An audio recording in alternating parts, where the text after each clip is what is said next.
So let me remind you that the next 2 weeks there will be no lectures, and that we start again on the 3rd of April.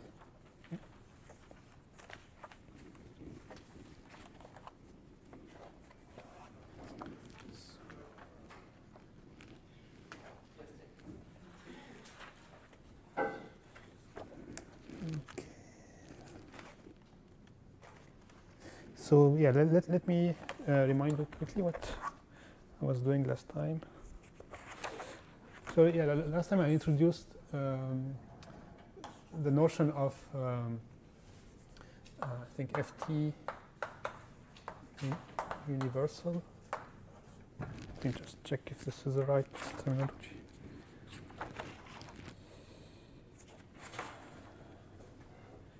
FT universal pro foliation, which usually I denote by QL.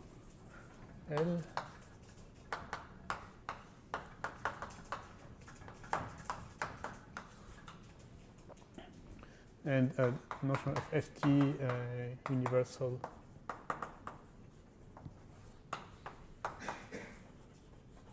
envelope of foliation XF, which usually is assumed to be integral.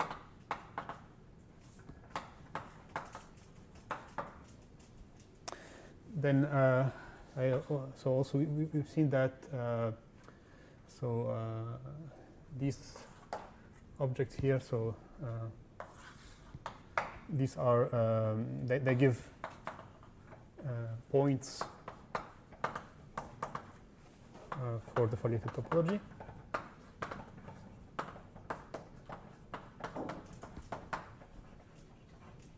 And that we should think about these as analogs of algebraically closed fields for the étale topology. And even so, there was maybe more general construction which gives analogs of Henselian rings, strictly Henselian rings, namely what we by just adding some variables, formal variables. So this is also is a point for the foliated topology. And this is the analog of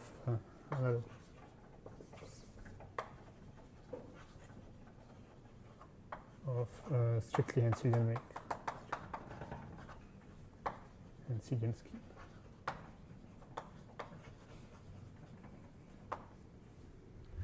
Okay. So,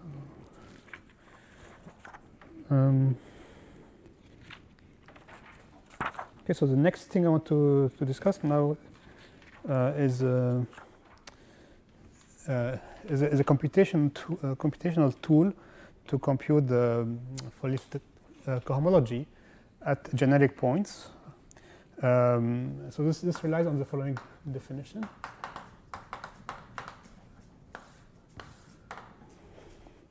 So we take X over F, let's say to be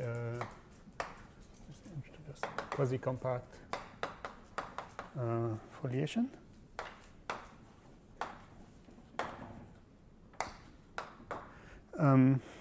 So the notion of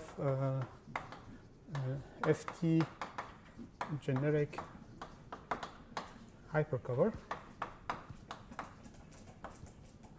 So if you are familiar with hypercovers, then I think you will not have any problem in understanding this definition. If you don't know what is a hypercover, then maybe you should try to learn it. I don't know, or not, but I don't want to go too much into the formalism of hypercovers. But so what is a generic hypercover? So of X over F. So this will be is a semi-simplicial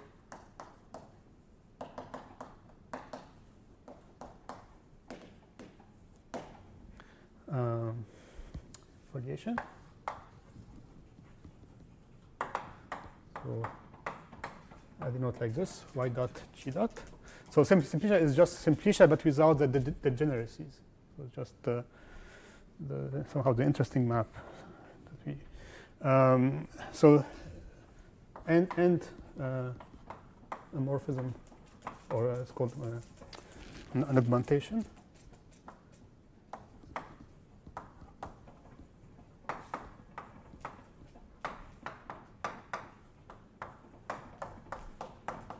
Like this, which is given given by diff etal maps. So all the yn, gn going to xf, so that they go by diff etal morphisms. And so the important condition is the following, and such that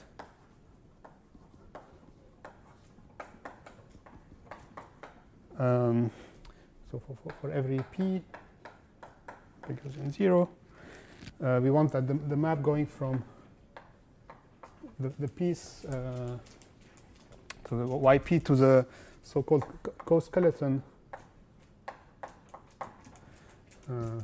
relative to x, p minus 1 y at p is dominant, and so is dominant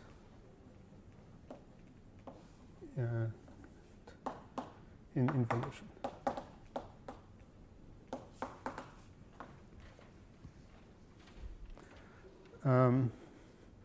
Yeah, so if you don't know what is a hypercover, so so this thing here is maybe one should think about it as so maybe I can tell you what is the meaning of this condition at the beginning of, so for p small. Let's see, maybe a remark. So if I take, I think p equals 0, then this is just the map going from 0 to x, y0 to x. So the right hand side is just x, and you are asking this to be dominant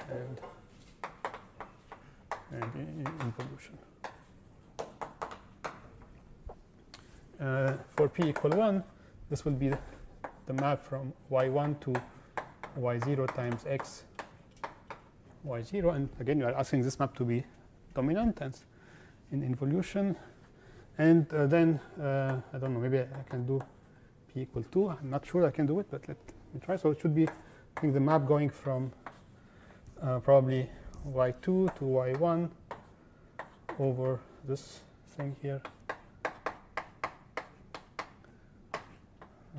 Maybe something like this. Okay, and this map is supposed to, and so for p larger, yeah, it's become a bit cumbersome to write it down using fiber product, but it's possible, and one can somehow work with these kind of things. And so the difference between usual hypercover is that we are not, I mean, for example, there is a notion of an etal hypercover where you would ask these kind of maps to be etal covers. Somehow the main difference here is that we are not asking these to be covers, so these are not, a priori are not covers for the Fourier topology, because I'm only asking this to be dominant, right? So it's like a generic version of a hypercover. And so these are not, I mean, there's also the notion of a hypercover for any topology. And so these are not hypercovers for the Fourier topology, so some kind of somehow a weaker condition that we are asking. But what is, so the main point of this is that these things are enough to compute the cohomology if you are interested only in the cohomology at the generic point. So we have the following theorem. So again, xf here it's assumed to be maybe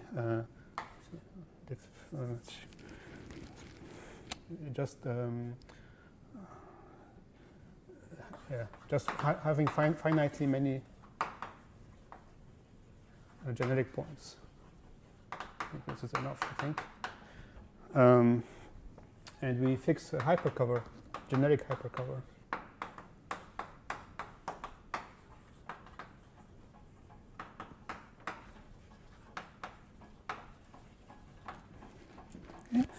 and we take K to be complex of presheaves on, I think, on the small étal side, small foliated side of X. And we assume X assumed to be FT fibrant. And remember FT fibrant, so this will be fibrant for the FT local model structure. And this is just, you can think about this as just asking K to be a complex of injective sheaves. Okay, then in this situation, we have the following. So evaluating K at the generic points of X. So this is my notation for the generic point of X. So if, of course, if X has more than one, then this will be just the direct sum of the generic points. And this is, of course, so I think about this as a co-limit over all the dense open subset of K evaluated, the dense open. Okay, and this is the map going to the total complex evaluated at this thing is a quasi-isomorphism.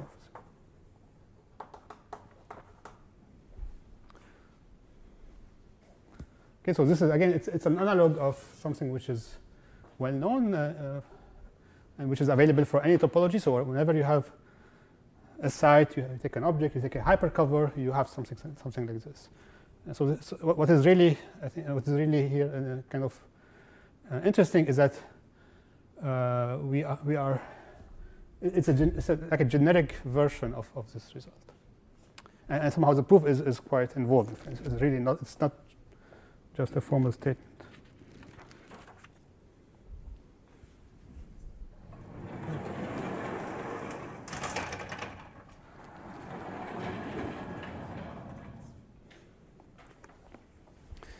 So this is still not useful enough because you would like to have a way to compute the cohomology of K without having to take a fibrant replacement of K. And to do this, of course, one has to take somehow to pass to the limit over all hypercovers. So I'll just tell you how to do this.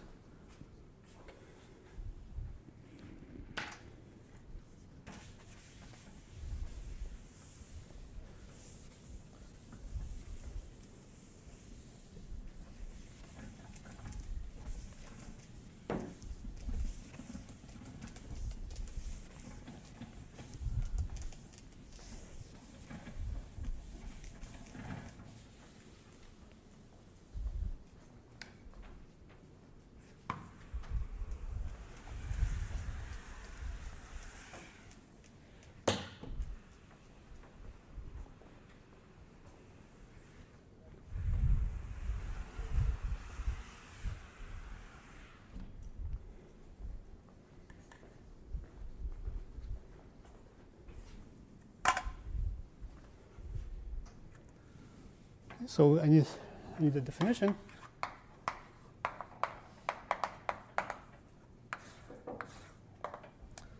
So okay. So here let's assume that xf to be integral. So I want to define the notion of an FT universal hyper envelope.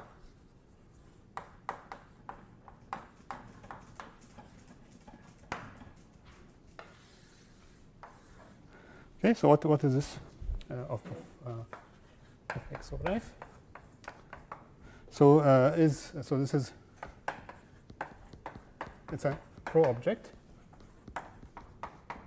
like this. So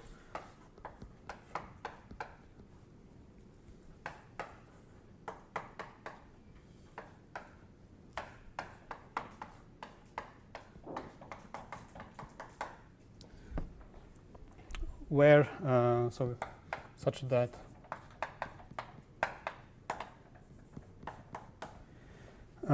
so first the pro object xi, this is an algebraic closure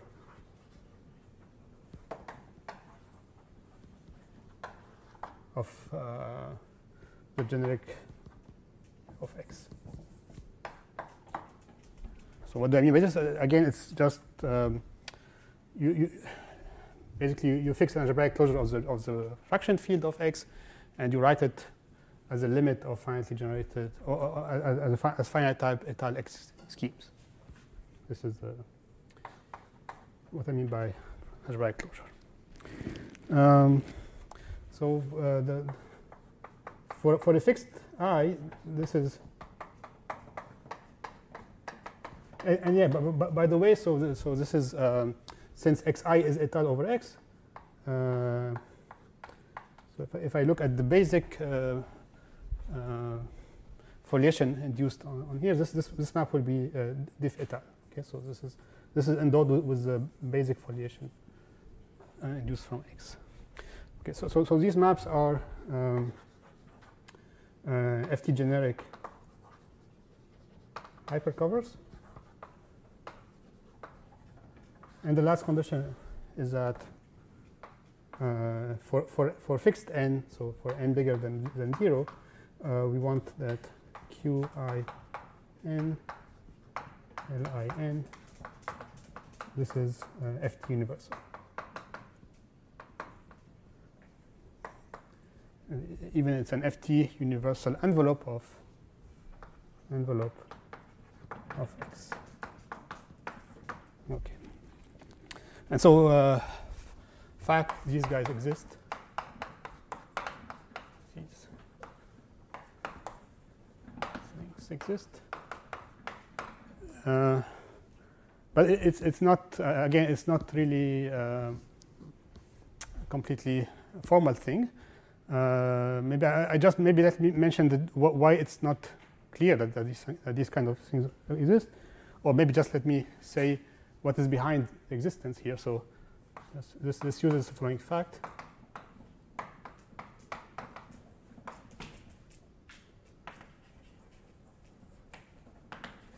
It's, let's say, funny fact, but maybe at least I find it funny. So maybe you will not. But so what is this thing? So you start with let's say X. Let's say an n-truncated simplicial scheme, maybe even semi-simplicial.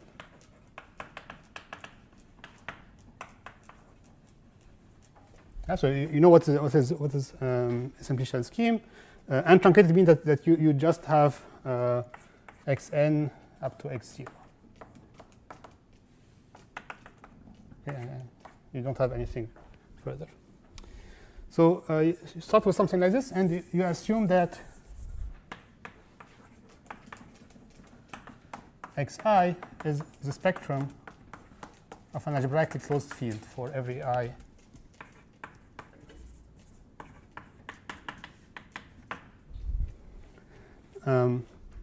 And then the claim is that if you, so there is a construction which makes this into an honest semi-simplicial scheme. So you can extend, so I think it's denoted like this, I upper shriek n x, so which is somehow the universal simplicial scheme associated to this thing here. And you evaluate at m. So this is an integral scheme for all n bigger than. So yeah, I don't know. This is somehow. I mean, if this is not true, then you cannot find something like this. Maybe I leave it to you somehow to figure out the link between these two statements. But yeah, and this is somehow, yeah, one needs to work a little bit to prove such a statement. It's not completely obvious. I mean, I don't know if you have a question about this. I'm happy to answer, but maybe I should. I don't know. I don't want to really enter into the details of these kind of things. But if somebody is interested, I can try to say more.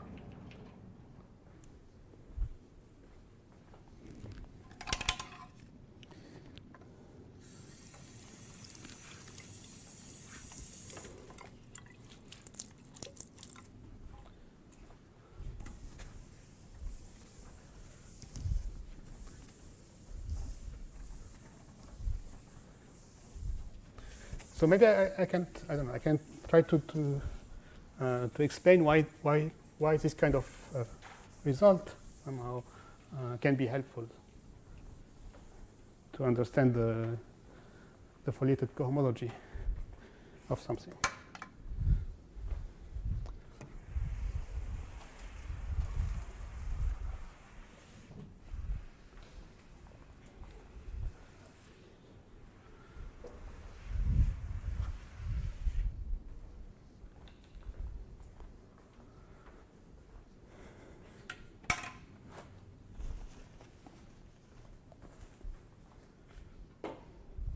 So let's see a remark.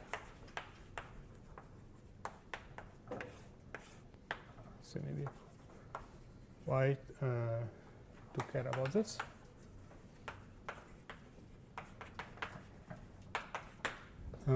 So let's assume that so we have k.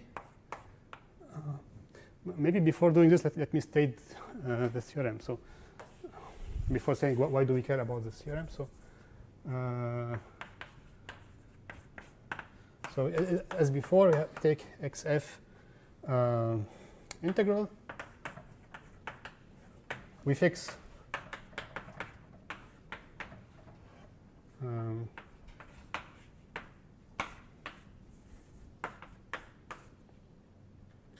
let's call it x bar maybe. So NFT universal hypercover generic. Okay, so then for any, so given k, a complex of three sheaves. And now I don't assume anymore that k is fibrant for any topology, so just anything. Then if I'm interested in the foliated cohomology of the generic point of x with value in k, then this is computed by simply the total complex of k. Okay, so here I have to. Okay, let me write it. So k evaluated at qn.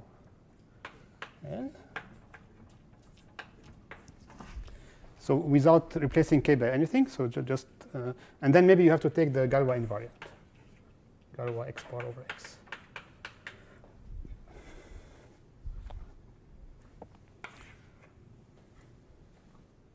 So in this sense, this enables you somehow to understand the cohomology as a generic point using this kind of object. So let me explain why do we care about this.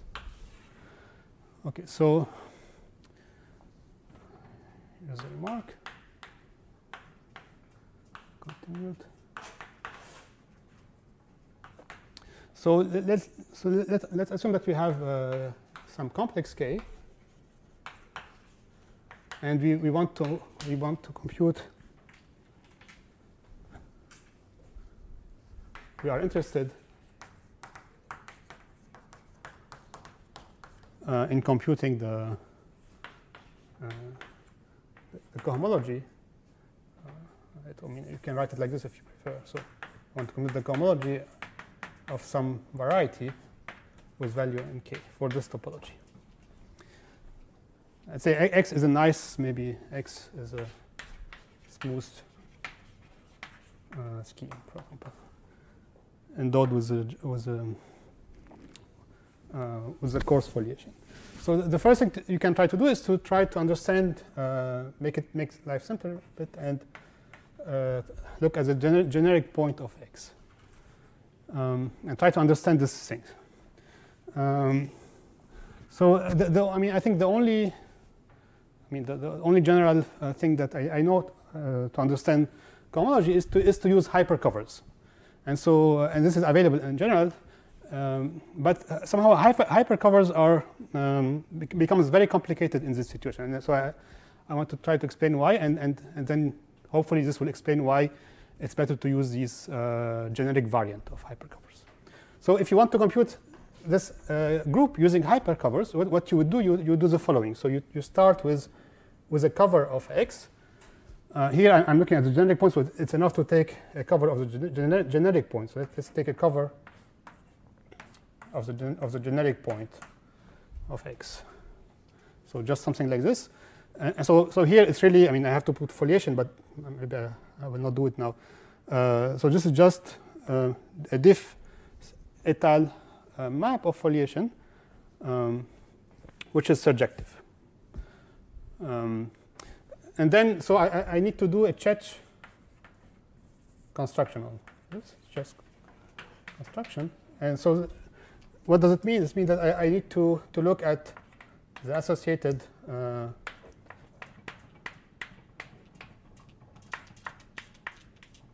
co-simplicial or simplicial thing. Okay? And now let's see what happens. So the thing that when you do this, so I mean, if you are interested in the generic point of X, you can also replace Y by the generic point, because it will still be surjective, right? If you are dominant, this is surjective. But then you cannot put a priori generic point here. So you can still, of course, put generic point like this. But then if you look at this guy here, you see it becomes so this is something like, you should think about it as something like the spectrum of L tensor K L, where so K is a fraction field of X, L is a fraction field of L. But if you see, if you have, for example, let's assume, I mean, in general, what you would have L. So in this context of the Fourier topology, often L will be something like you are adding some variables, and a priori infinitely many variables. So let's see, for some index set alpha.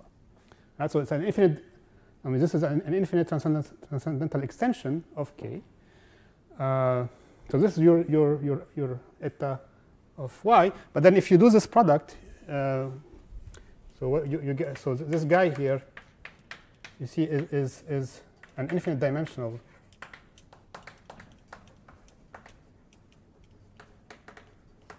scheme. Right.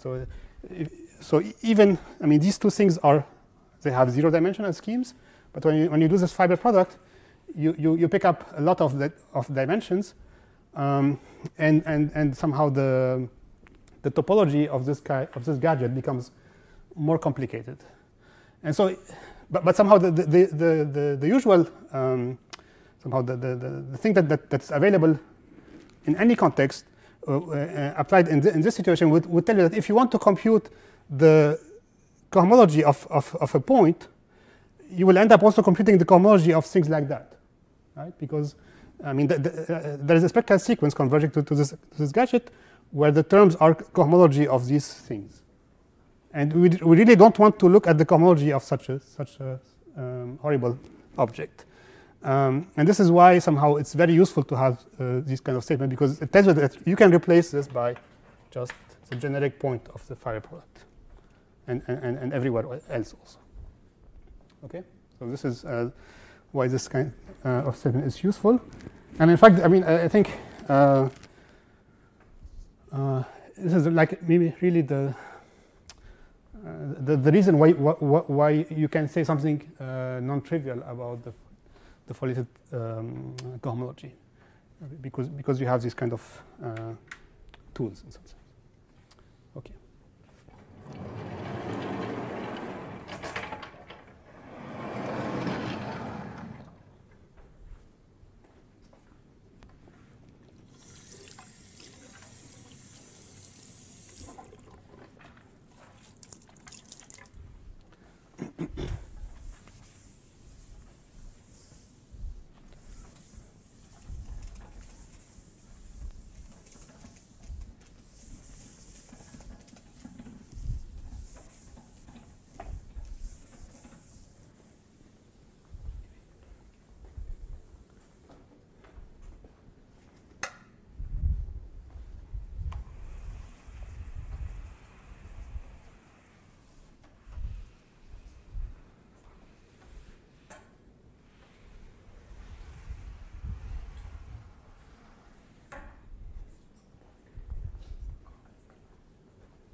Okay, a final remark about this the same circle of thing.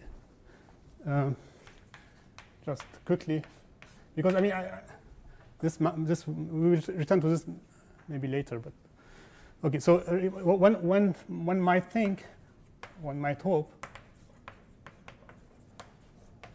the following to be also true.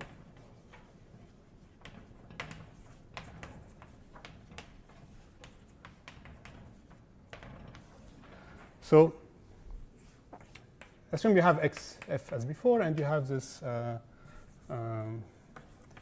ql x bar f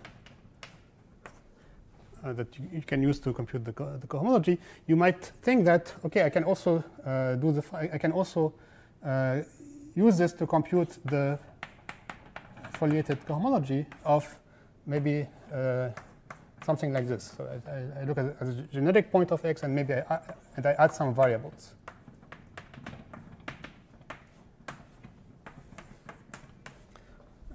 So I can compute this as the cohomology of the total complex of so with value in k of k at this q, adding some variables.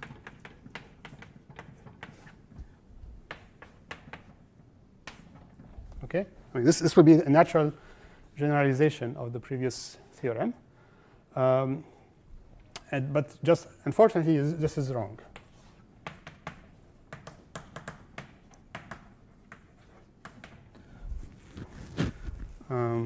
And this is a bit unfortunate because otherwise it would simplify many things. But this is it's wrong in general. But at some point I will have to prove something like this for some special type of complexes case. So we will come back to this kind of things later, I think.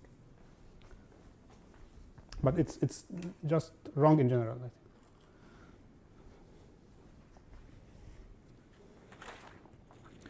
Okay, so new paragraph. So I still need to introduce some topologies on foliation, so more topologies on foliations.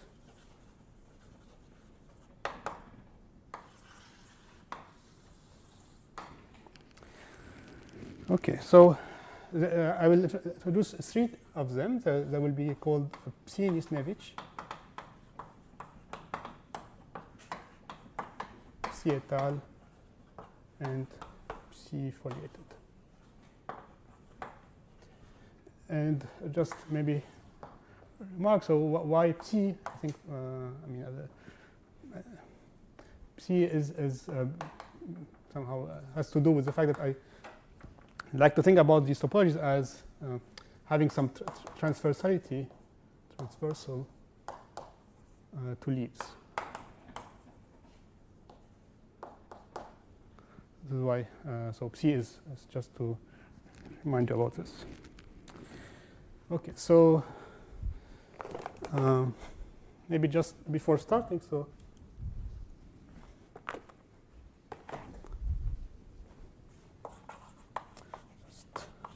before introducing these topologies, let me remark that there is, I mean, you can also speak about the old Nisnevich topology or Zariski topology or et al. Topology in the context of foliation.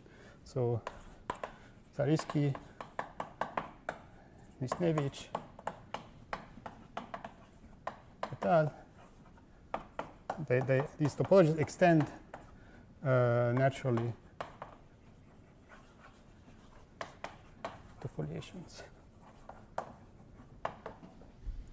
So the only thing you need to ask is that you want your cover to be given by basic maps. So so same definition as the usual one, same definitions, plus that the maps are basic.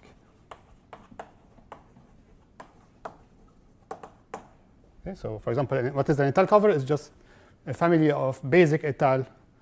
Morphism of foliation, which such that the base is the union of the images. Okay.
Okay. So also should say that from now on, we only consider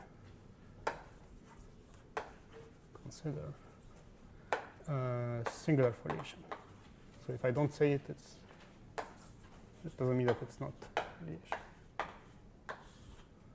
Okay. So I can now make the definition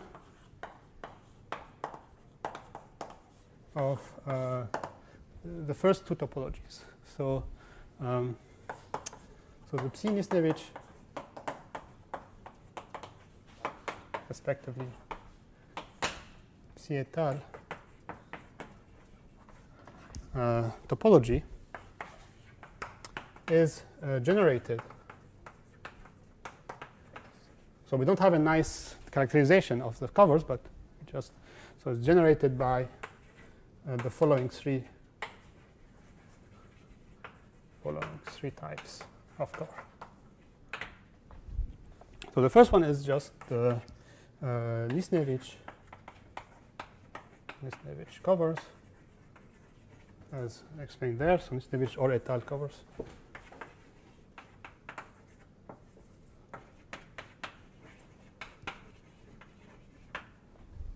Then second is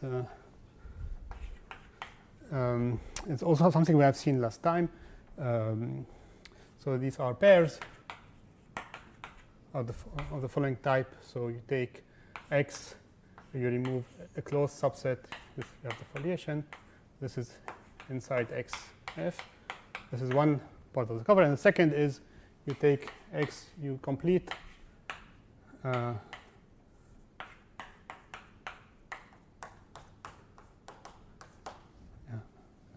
these two pairs, where X is affine, and Z inside X is constructible. Right. So this is the weak completion of X. And the third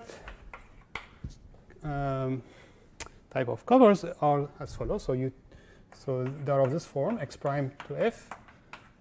So they consist of one map, singleton. So consisting of a basic map, which is, so it's basic, but also which is diffital, and a nil immersion.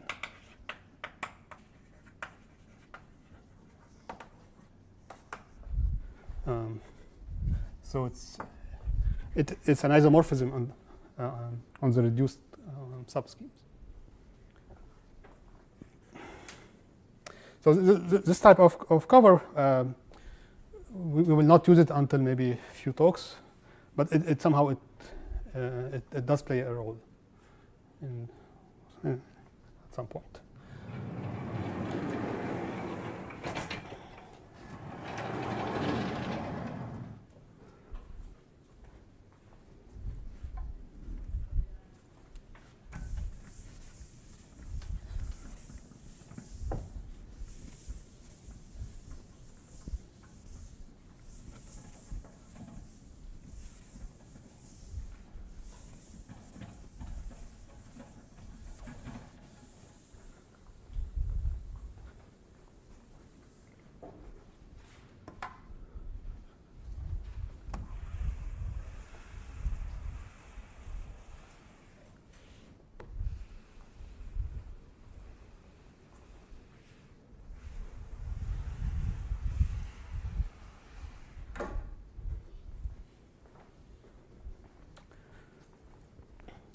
So I mean, the third type of cover might look a bit weird.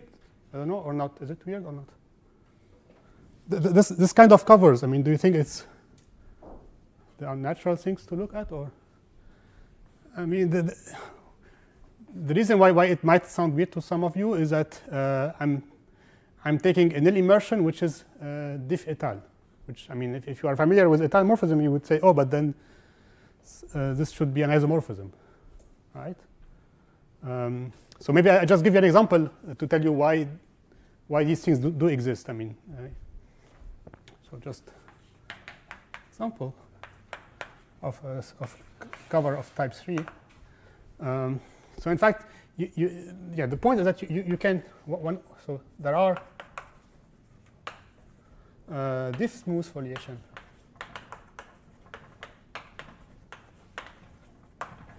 which are not reduced.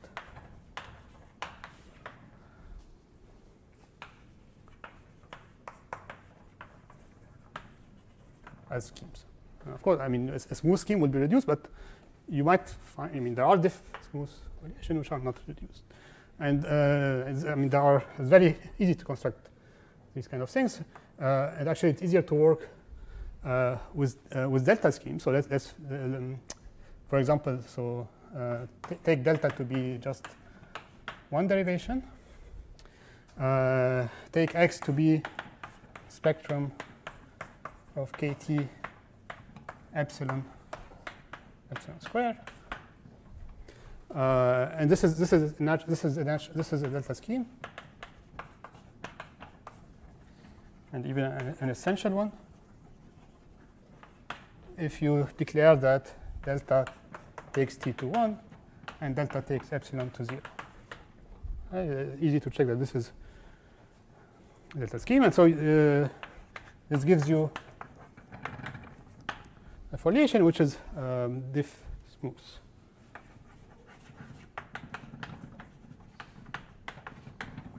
Okay, so this is an example. It's also maybe worth mentioning in this context that there is so by a lemma of Rit, we know that we have the following. So if A is a Q delta algebra, with delta can be with many elements. So then the nil radical of 0 is a delta ideal of A. And so as a consequence, we see that if x over f is a diff smooth foliation, then if you look at the reduced subscheme in X, and you look at the basic foliation on it, then this is this map is diff et al.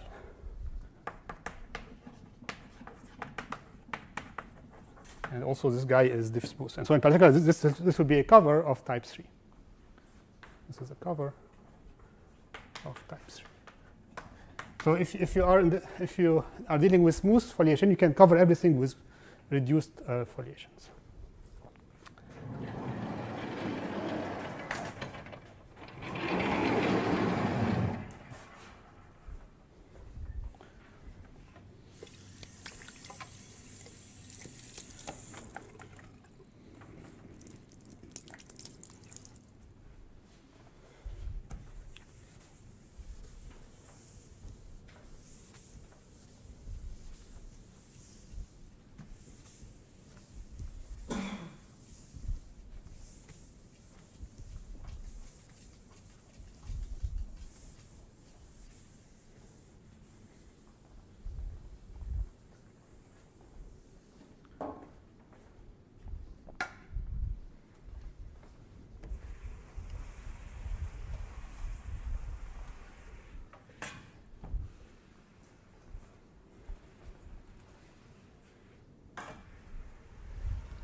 So here's a useful lemma, which I will probably also be using many times. So it's following. So this is about covers of type 2. Let's assume that we have we fix foliation. So if we take K, a complex of pre-sheaves on the small site, maybe of X. Let's say that this is affine, and we fix Z inside X constructible.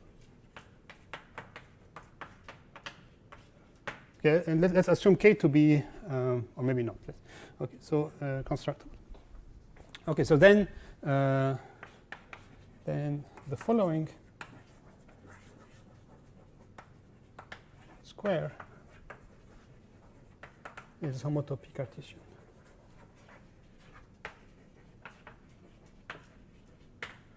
And the square is the following, so we write it right here.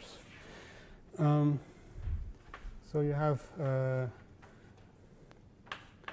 so you take derived global section for the, let's take for example for the Nisnevich topology. It also works for the étale. It doesn't work. Okay, so we start with XF, this value in K, and then we have our gamma C Nisnevich. Here it's X minus Z. Okay. Our gamma C Nisnevich. The completion. And here our gamma C Nisnevich. The completion minus Z. Okay, so it's homotopy Cartesian. And so what does it tell you? Does it tell you that you have you get a long exact sequence of Meyer-Weitoris type on the cohomology groups. Okay. Any question?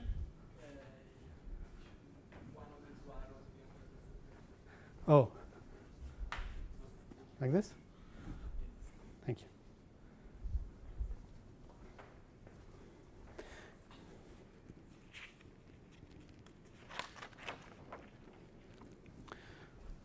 So here's also a remark. So if you do a base change of covers of type 2, so those are responsible of these squares. So if you do a base change, so you have a morphism to XF and you take the pull back, then you don't get a cover. You don't get a cover of type 2 in general. So cover of type 2 are not stable under base change. And this is not difficult to see. Why? Because you see, if you do the completion, if you do something like this, this is a priori. I mean, this can be not. I mean, it's not a completion of anything, right? It can be quite bad. So this is not. Yeah, it's not a nice construction. But of course, the point that you can. But what you get can be refined by a cover of type 2. At least if you are base changing by an affine morphism. So indeed, I mean, what you do, you can somehow you replace this by the completion of the pullback. This map like this, and this will give you a cover which will refine the pullback. So why am I saying this? I'm saying this because this has a nice consequence. So as a consequence, the Psini-Slavish topology, but also for let's say for the étale one, Psini-Slavish topology restricts well to Noetherian foliations. Right, so I mean, you can always, of course, speak about the restriction of the topology to any subcategory of foliation, but when you do this a priori, you lose somehow control in some sense. But here it's not the case, because you can,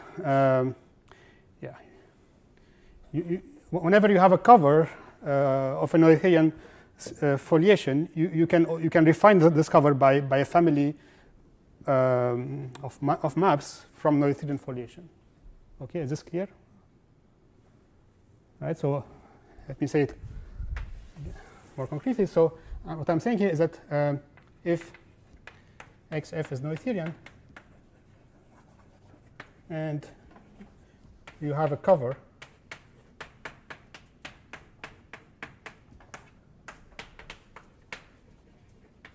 for the Psini-Slavish topology, then up to refinements, then up to refining,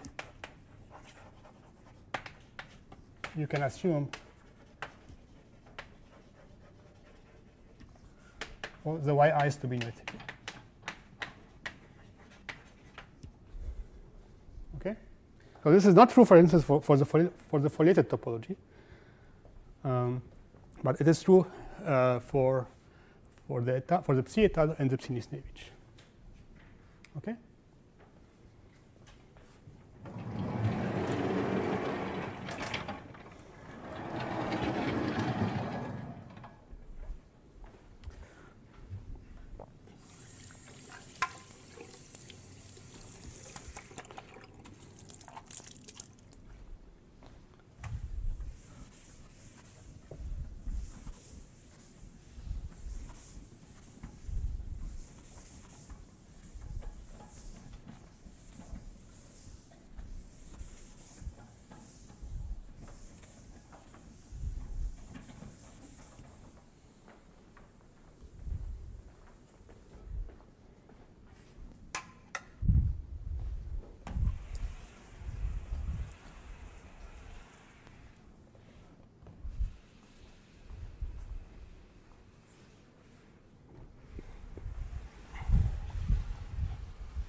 Okay, so so this kind of statement is actually useful, and it's used, for instance, to prove the following proposition, which I will not really prove, but just as follows. So we take XF Noetherian of finite crude dimension.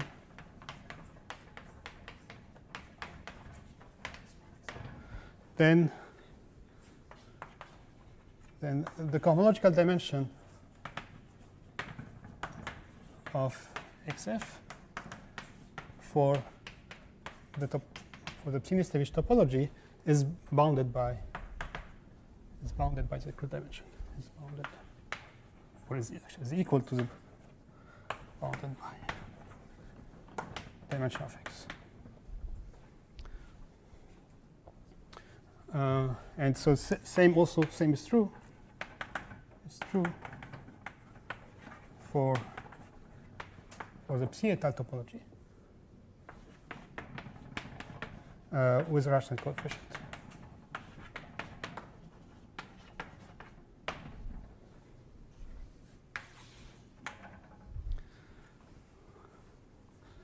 And so the thing that I will be used later is the following consequence, that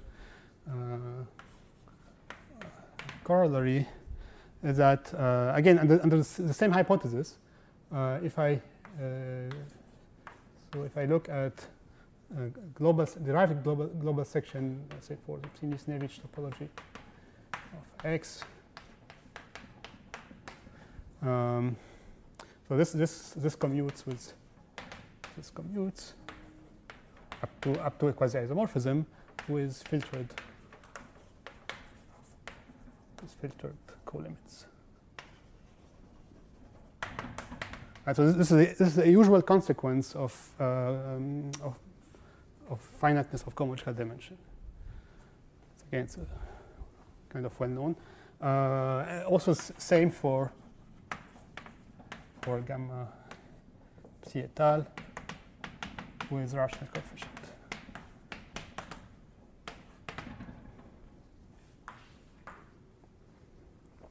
Maybe warning. This kind of statement. This kind of statement are wrong or are false for the foliated topology. So we know that the foliated topology has infinite cohomological dimension, even for fields. I mean, if you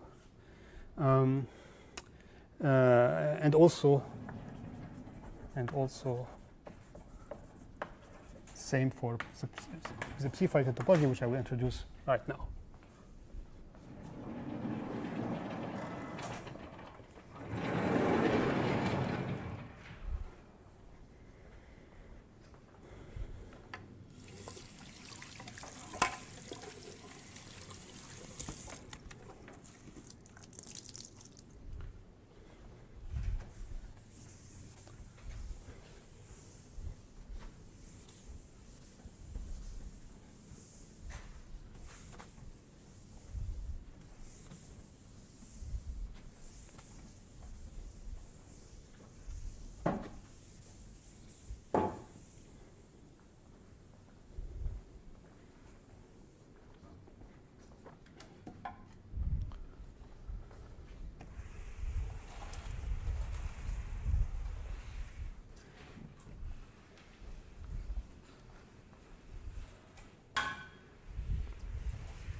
All right, so yeah, I want to introduce the psi-foliated topology.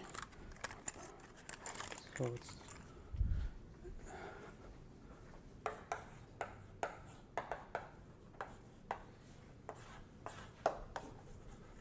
psi-foliated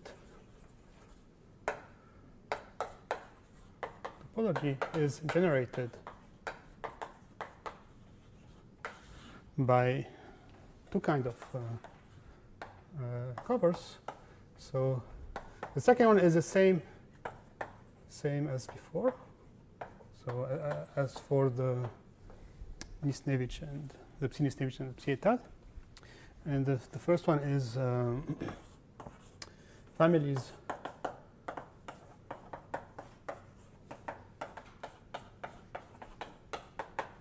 of diff et al. Morphism in involution. So this is the difference was the definition of the foliated topology. So I asked that all these are in involution, and such that, of course, you want X to be the union of the images. And so this is clearly a much stronger condition than the one I asked for when defining the foliated topology. Just maybe a remark. So this is the definition. Remark is that remember cover of type 3 in the previous definition, they are contained in covers of type 1 in this for the FT topology. All right, so this is kind of clear because the condition of being in evolution is something which has to do with the reduced subschemes. This is why it does not. I do not add it here. And second remark is that the T-foliated topology is clearly coarser than the foliated topology. So these covers are foliated covers. And so the reason why we introduce this topology is that this definition somehow with this definition you don't have covers like the one I described last time, namely, I mean, so if you have a discrete foliation, you cannot cover it by anything like a closed subschema and complement, right? With this definition. Okay, is this clear? Right, so I can write it. So remark. So if X discrete, then this is not anymore a cover.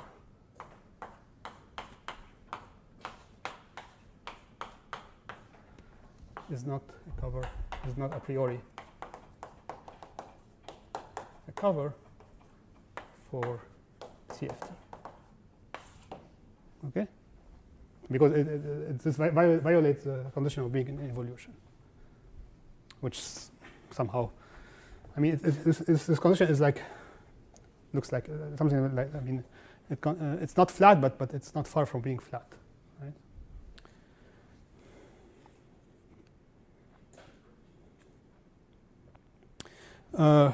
So remark also that so the techniques I described for computing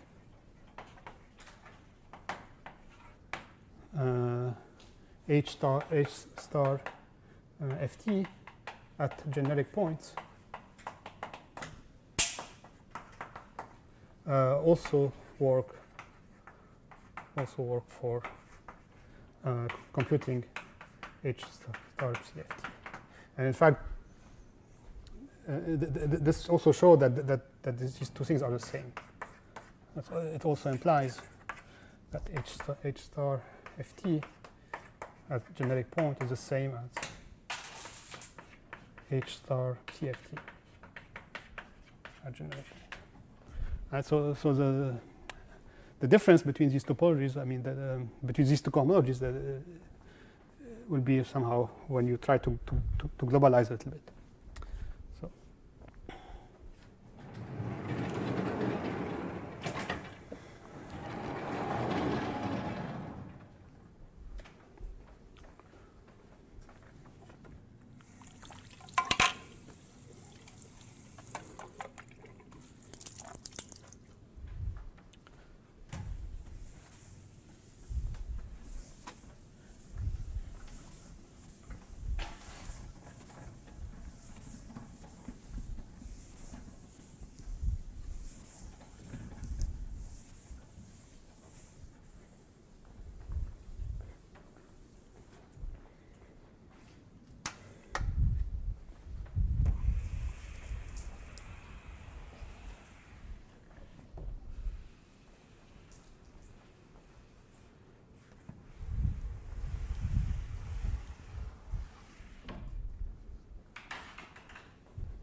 Good. So now I want to speak about the foliated Poincaré lemma.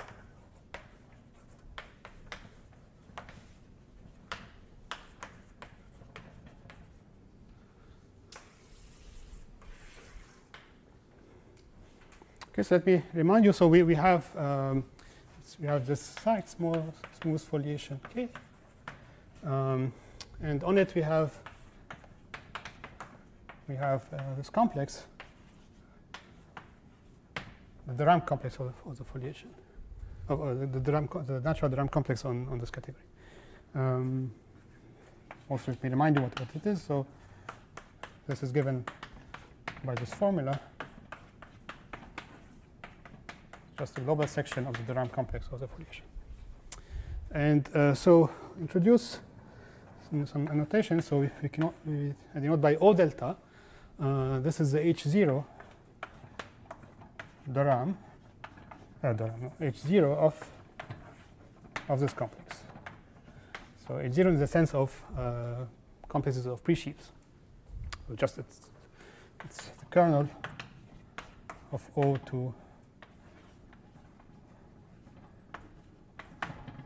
right. It's a sub presheaf of O, and one should think about this guy as so O delta is the analog of the constant sheaf.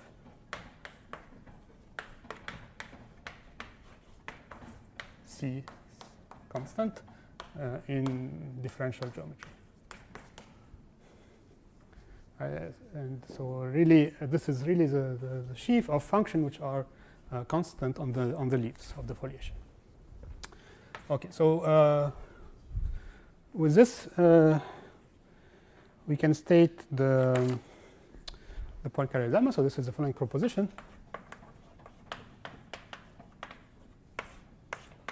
Say that the inclusion of O delta placed in degree 0 inside this complex is a local, is an FT, is a CFT local equivalence.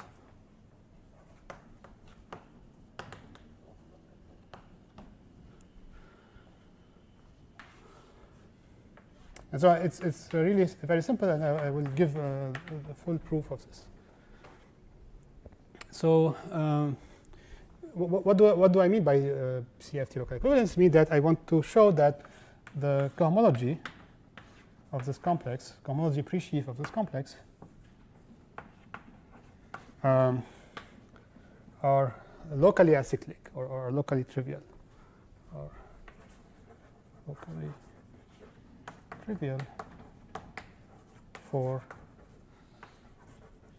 the CFT topology. And this is, of course, for I bigger than 1. So for I equals 0, it's non-zero, it's given by O delta.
So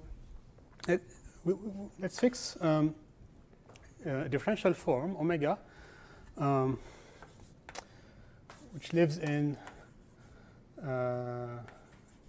of degree d, which is in the kernel of the RAM differential. So it's a closed differential form on some foliation, which is diff spooce. Okay, so with d bigger than 0, bigger than 1. And so what do we want to do? So the goal is to goal is to show that omega is exact locally on X over F for the Fourier topology, for CFT. Right, so it means that I'm allowed to replace X by any cover of X, and showing that omega is exact. Okay, so so since this is a local problem, we may assume that X is obtained from a delta scheme. So we may assume that X is equal to is associated to a delta scheme for some structure of delta scheme on X.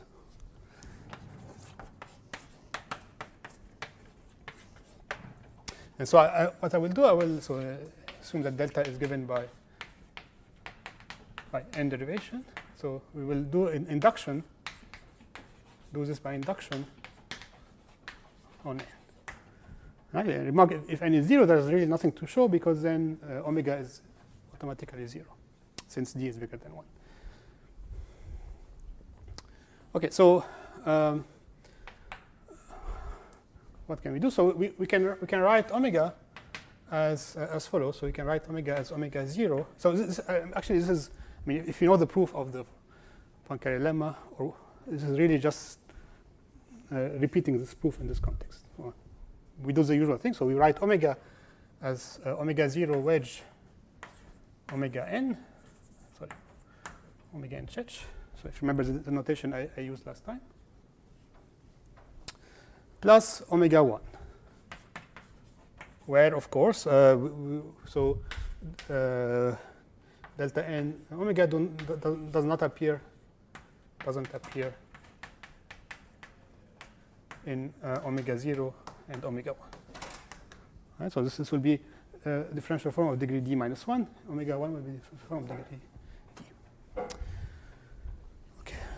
Further, I can write omega 0 as some sum. I don't know, let's maybe write it like this.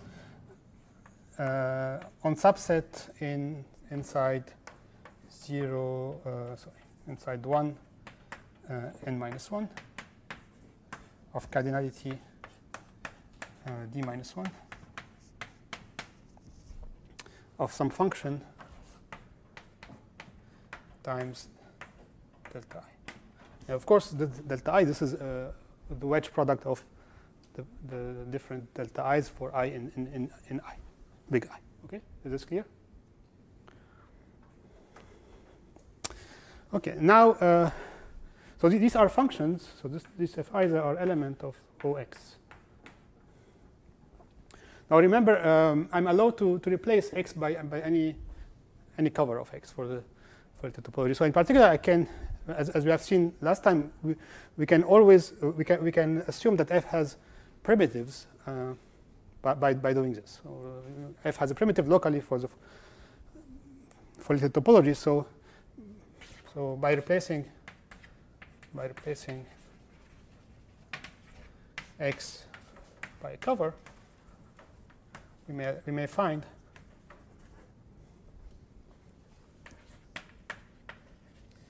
big FIs in OX with the property that the nth derivative of FI is this small fi, is the coefficient of the differential form.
I mean, the only difference really is that in differential geometry, you would say on a disk, every function has a primitive. Right? Here I'm just saying that the same is true, but maybe you have to replace x by some cover.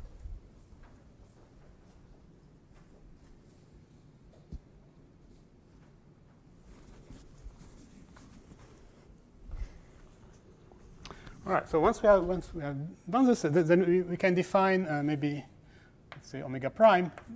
This is the differential form.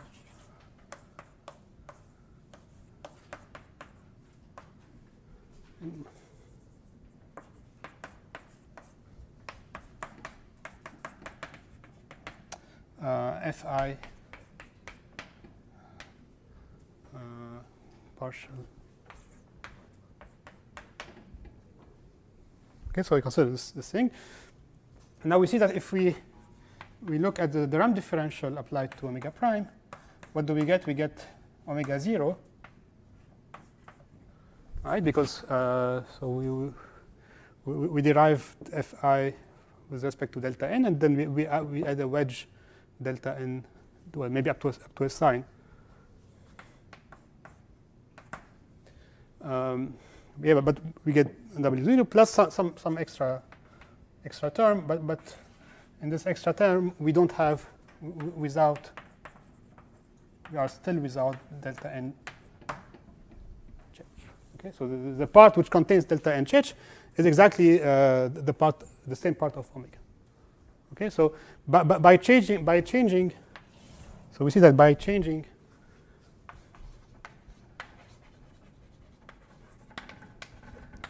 the original omega by an exact form, we may assume that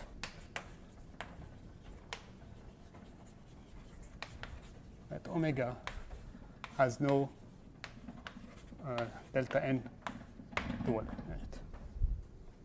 Okay, but then we look a bit closer to the problem. You see that since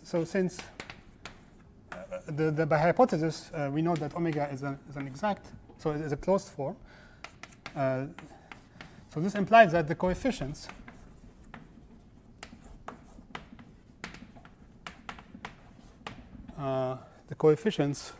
of omega are delta n constant. Right, so they belong to O delta n equals 0.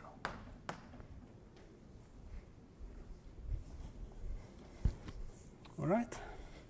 So now we do the following. So we set y to be the spectrum of O delta n equals 0 of x.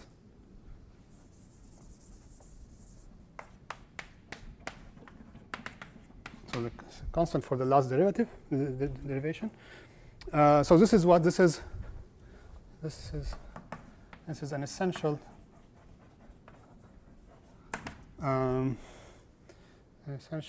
delta prime equal delta 1 up to delta n minus 1 scheme. And on it we have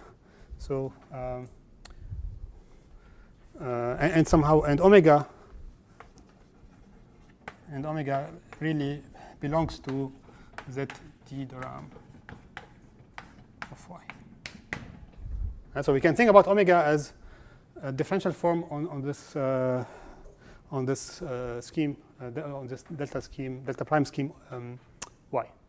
Okay, so omega is obtained by pullback from, so more precisely, omega is the pullback of omega from or via the map x to y. So this is not a morphism of delta scheme, but it's a morphism of foliation. So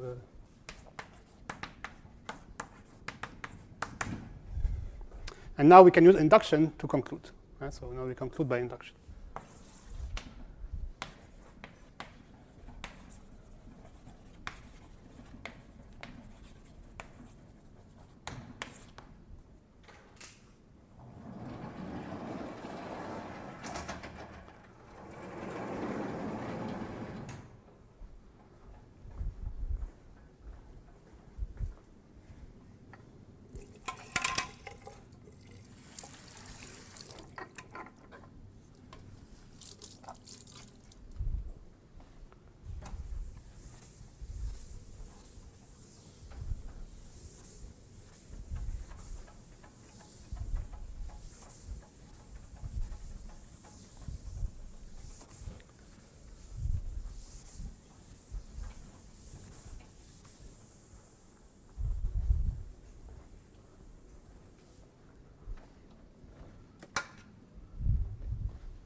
So of course, one expects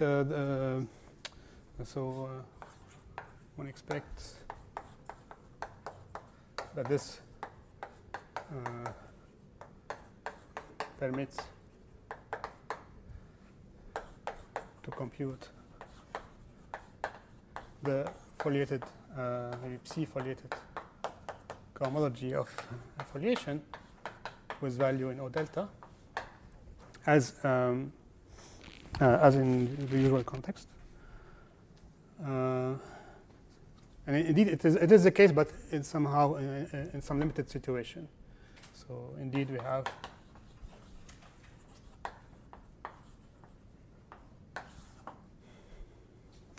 the following proposition. So I said it only for, so it's true for slightly more general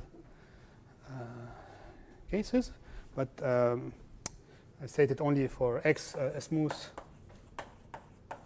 variety, K variety, with, as usual, with the coarse foliation structure. That's coarse foliation. Then the foliated cohomology. So it's either FT or CFT. It's both are fine. X with value in O delta. It's isomorphic to the de Rham cohomology of X.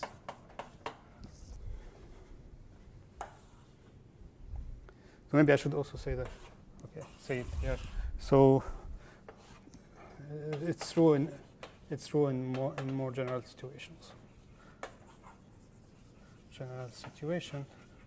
Maybe let me say it as example. You can have X finite type over something like spectrum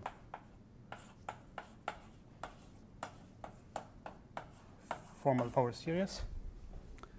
And so you take a scheme which is a finite type over such a thing. Here you have the usual foliation, a natural one, and you put the basic foliation on X, and you assume that X is diff smooth. Then this is also true in this situation. But it's probably false in general. Like you cannot just put any foliation here. But this is for technical reason, probably. I mean, you can certainly modify. I mean, if you want, you can modify the definition of the foliated topology for this to hold in general. And it's actually not so difficult. You just, for example, if you just look at covers of type 1 in the definition of I gave before, like you maybe.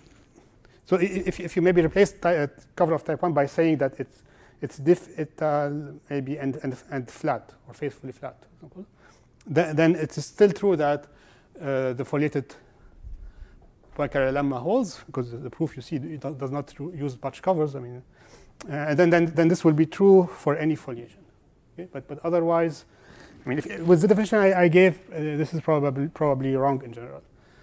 And in fact, the proof of this in the context I'm using, I mean, is kind of involved and also, I mean, it's based on this technique I described before of computing the cohomology at generic points. Okay, so it's not a direct consequence of the with the definition I'm working with. It's not a direct consequence of the Poincaré lemma. Okay, so now we finished with chapter 1 and start with chapter 2, which will be about stabilization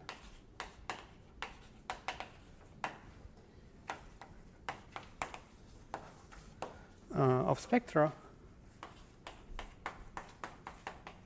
and the P1 delta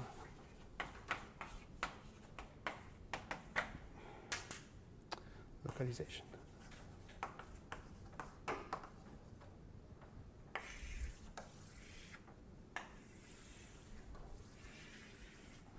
Let's see.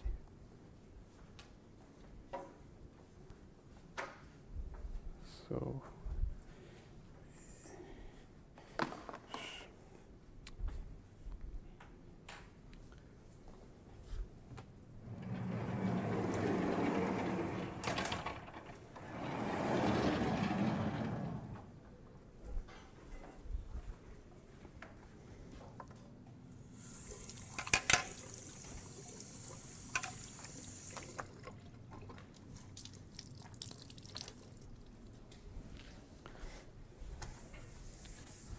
So this chapter is really, I mean, it contains maybe the first ingredient in the proof of the conservativity, which is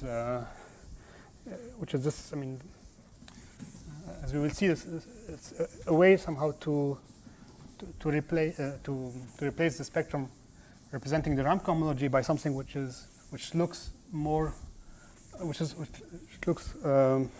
closer to a suspension spectrum. So this will be obtained in this chapter.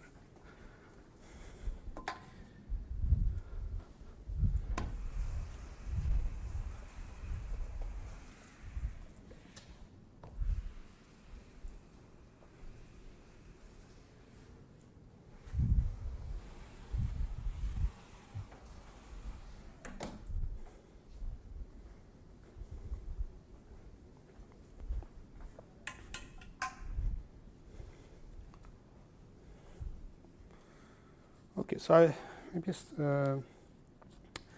need to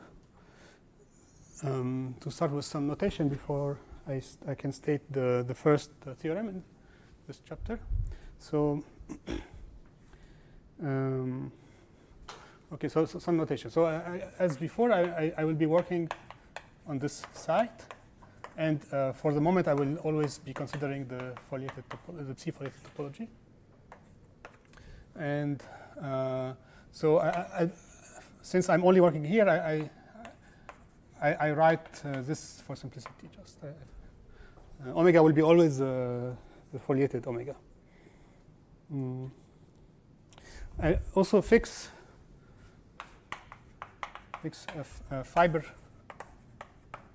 replacement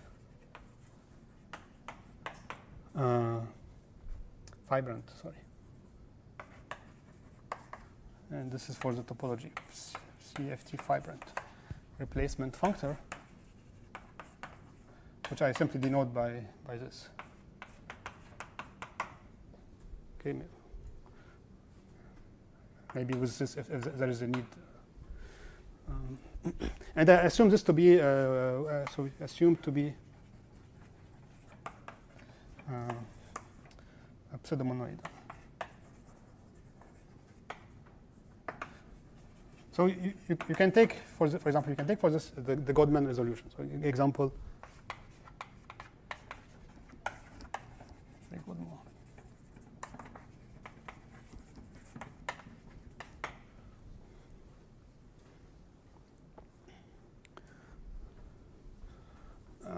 I need also this weird definition, maybe. Okay, so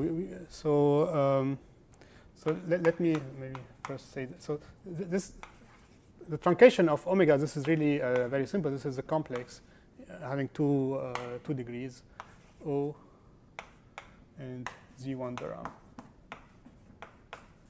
Okay, this is Mutadinova type. So it tau smaller than 1 omega pre-module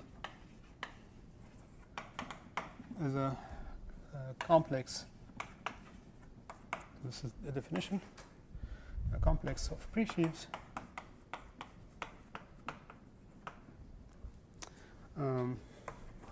of O delta modules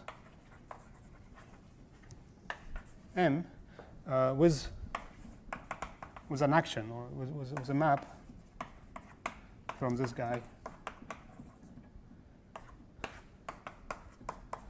to itself, such that the obvious diagram commute. So just I need this for one construction. It's not so important. Just an example. Why do I need this? For example, here's an example. Of course, I mean, if maybe two examples. So first, if M is a module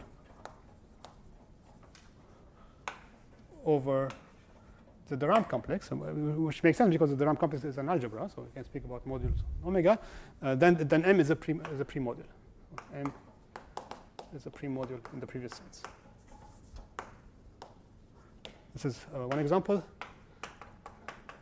Second example, if you start, I need maybe more place for this. Okay, if you start with an O delta module,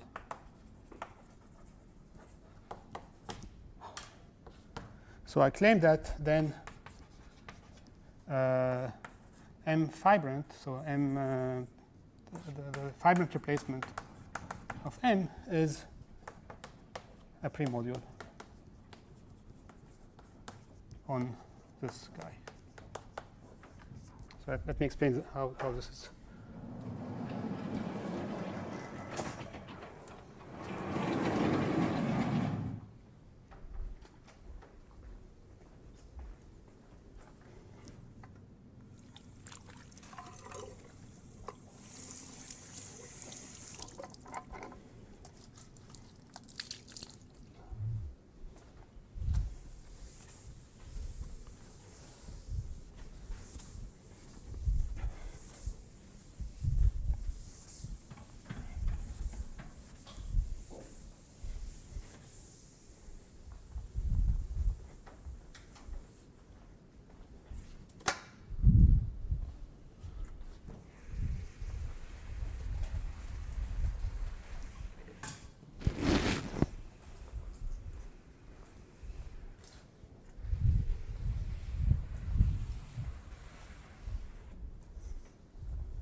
I should say here maybe, so I want to my fibrant replacement, and this is really details, but I want this to be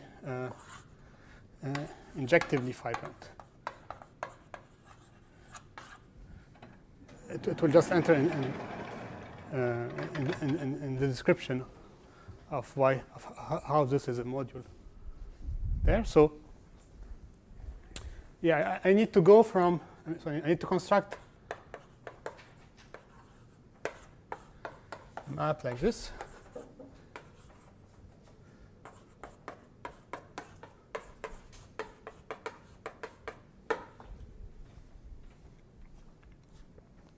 Okay, so yeah, what I can do, I can of course go to this guy, CFT. So I make this fibrant.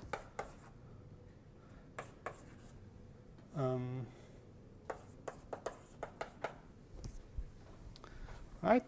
Then I have a map which goes in this direction from O delta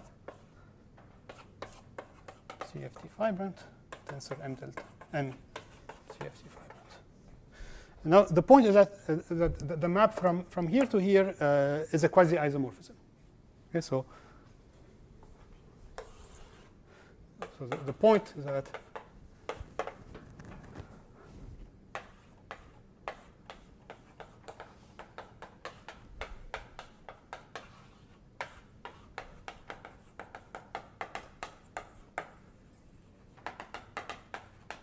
and I don't know, should I do this? Do you see why?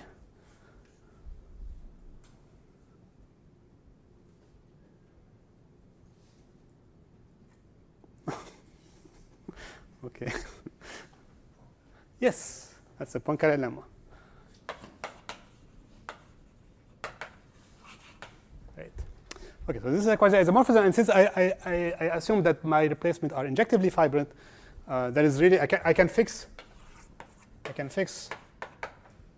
a map like this. okay, which is a quasi-isomorphism. Okay, and so I can go this way, and then I use that my fiber replacement is pseudomonoidal, so this is going to the tensor product,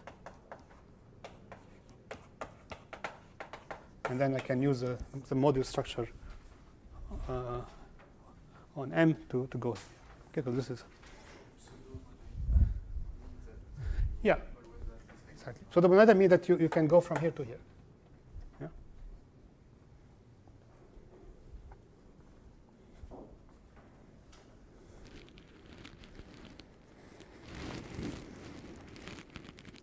Okay, so what can we do with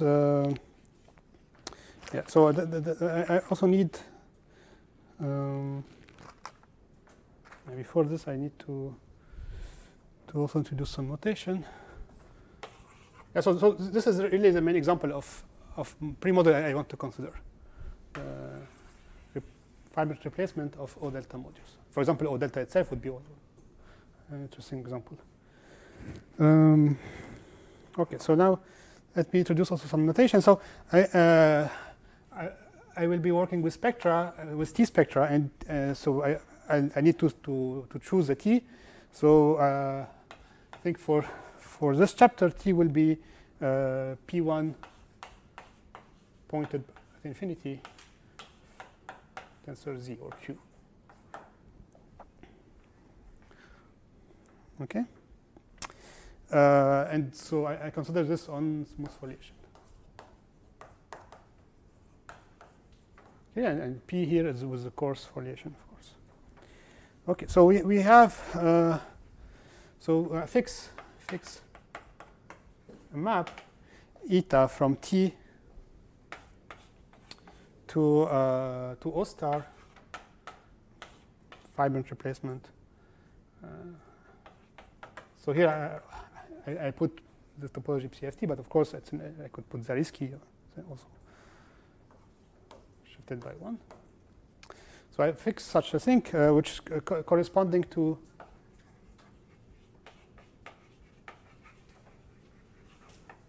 or maybe induced from the class eta in the Picard, the relative Picard group. So this is a class of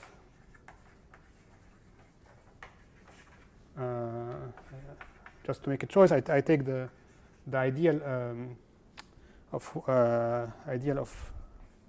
the section 1 with the trivialization.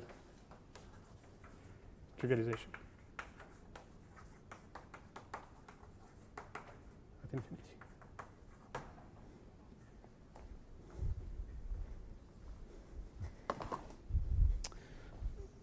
And somehow, if one does think correctly, one see that this map. Okay, I should maybe take some place here. So in fact, one can choose eta so that it factors as follow. So going from T to P1 tensor to Z, mod out by P1 minus 1 tensor to Z, and going to O star.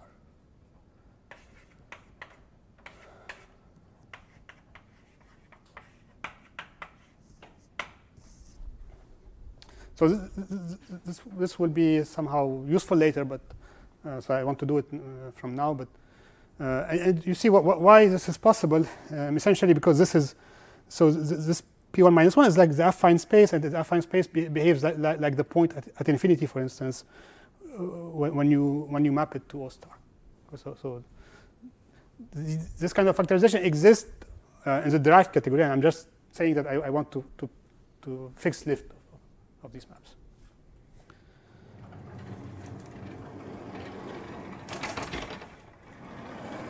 Maybe I give a name also to this. So think it's called. Yeah, I call this eta bar. And this will be called T bar later.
Okay, and so from eta and eta bar, we also get two maps. Alpha going from T to this thing made vibrant,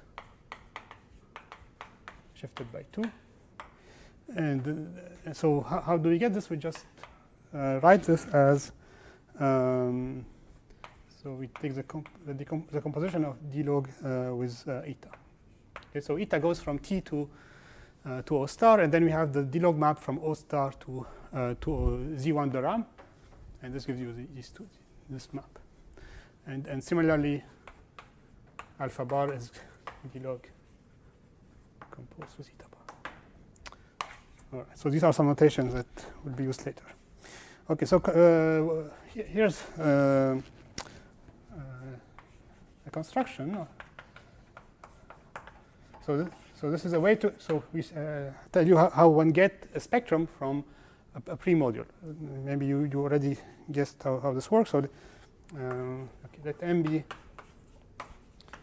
a complex, be tau, let's say, omega pre-module. No, sorry, I will do it only for, yeah, okay, so let M be an O delta module.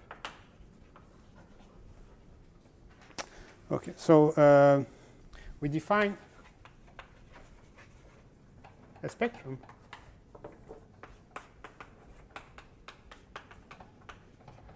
which I will be denoting by M like this, bold M maybe, and maybe even put an underline. As follow. So in degree n, sorry, in level n, M n is given by just you take M, you make it vibrant, and you shift by 2n. So it's a repetitive spectrum, and the maps, the assembly map,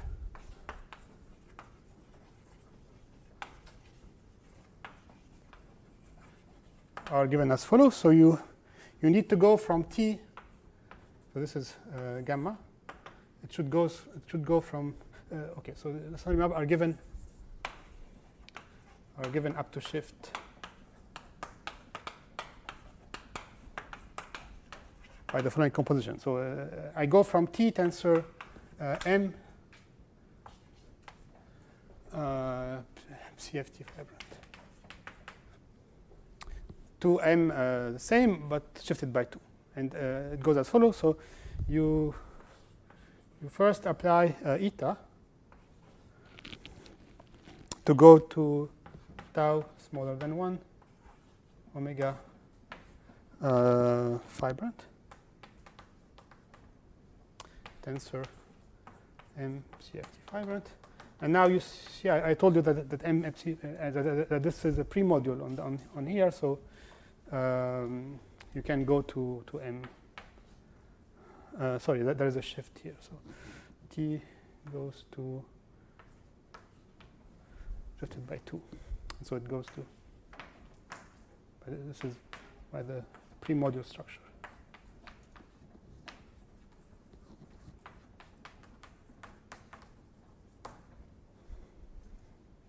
Okay, so this is how you get the T spectrum from every O delta module.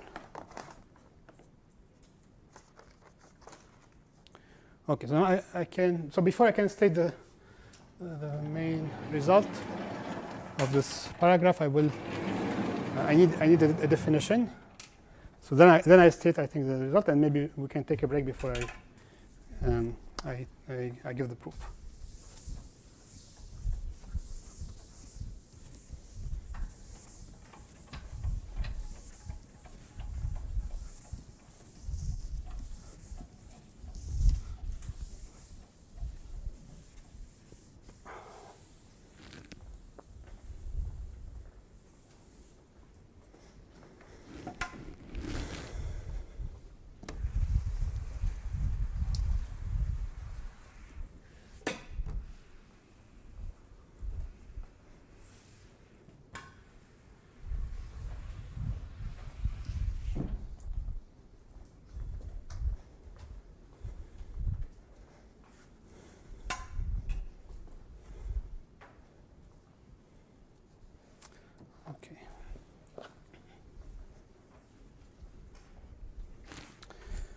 So here's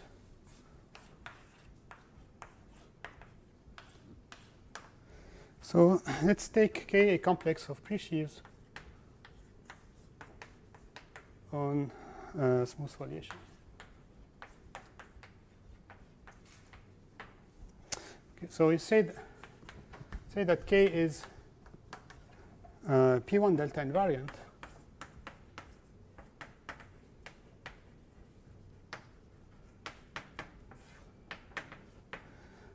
if you imagine the morphism like this, so the values of K on X, on foliation XF, going to K on P1 delta times XF is a quasi-isomorphism.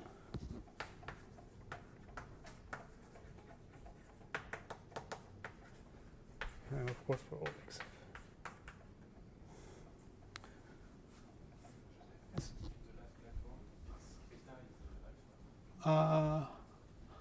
Yes, thank you.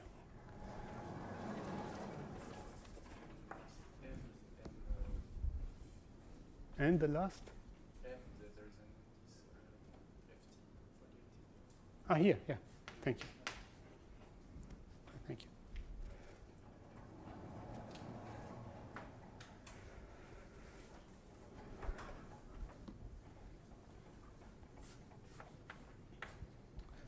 Okay, so we say that K is P1 delta local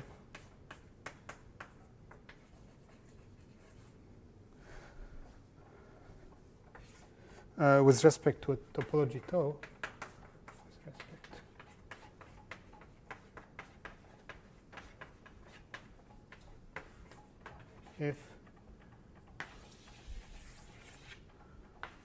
if a tau fibrant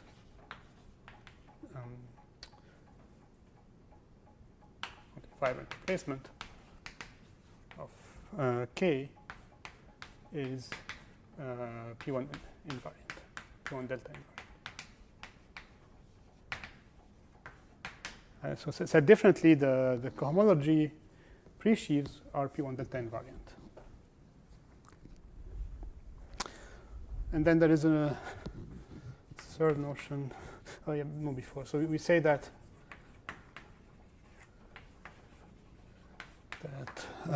K is P1 delta tau fibrant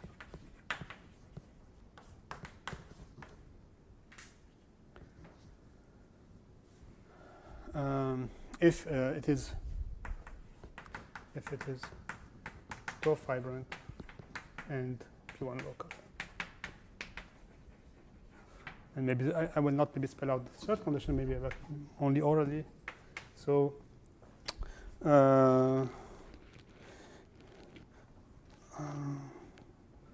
okay, so we say that K is P1 delta A1 tau fibrant if tau fibrant plus A1 local, A1 invariant, sorry, plus P1 invariant.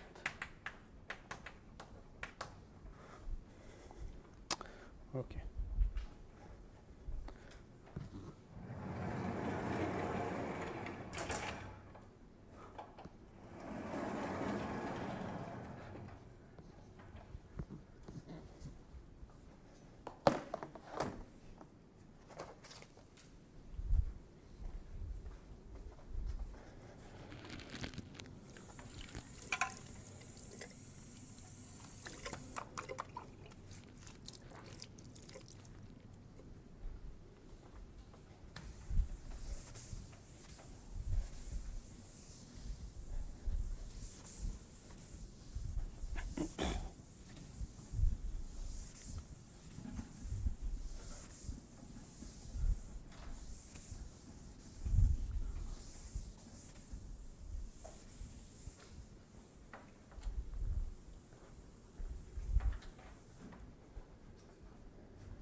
All right, so here's a statement.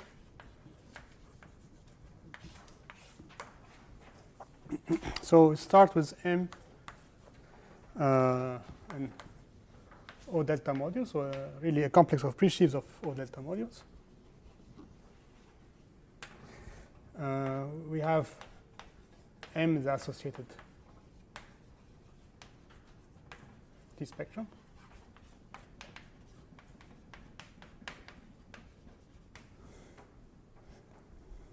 So we assume that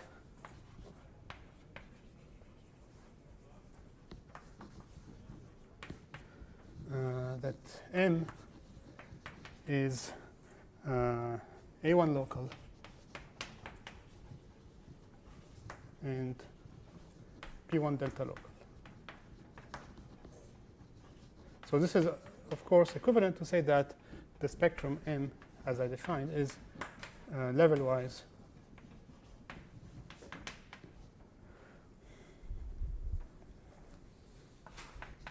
P1 delta A1 CFT fibrant.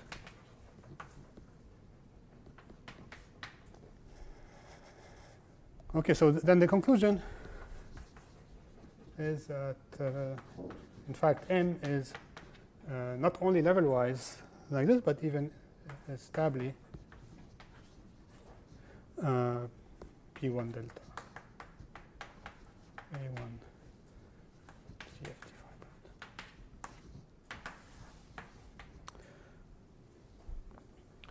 So what is really this theorem is saying is really actually something quite concrete, is the following.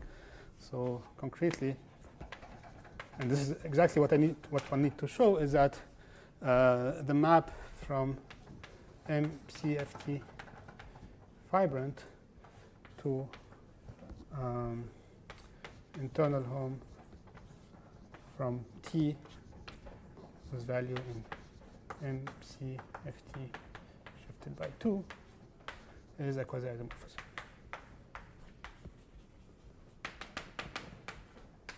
Right, so these map are so these are the maps which are obtained by adjunction from the map gamma that is, I think, it's not anymore on the blackboard, that I defined before. Okay, so being stably like this, meaning it is like this level-wise, but also it is an omega spectrum, which is exactly this condition. Okay. So this is what one needs to prove is exactly this thing. So I think it's maybe a good time to take a break, and so I'm planning to give the proof of this. So it's maybe a good time to stop now and then. So I think today I can go maybe to 4:30, right? There is a colloquium. So yeah. So I tried to give the proof of this in 1 hour. I think it should be possible. So try to.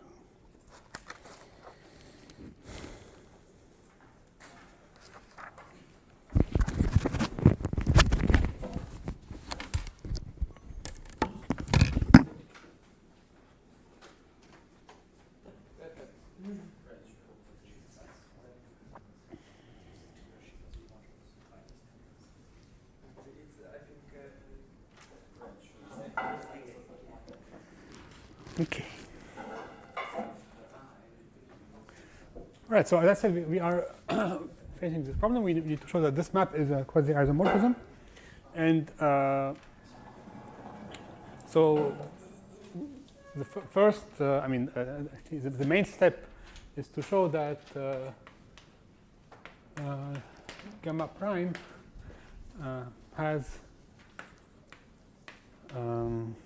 canonical. As a canonical retraction. So I first construct retraction to this map, and then use this retraction to show that it's actually an isomorphism, a quasi-isomorphism. So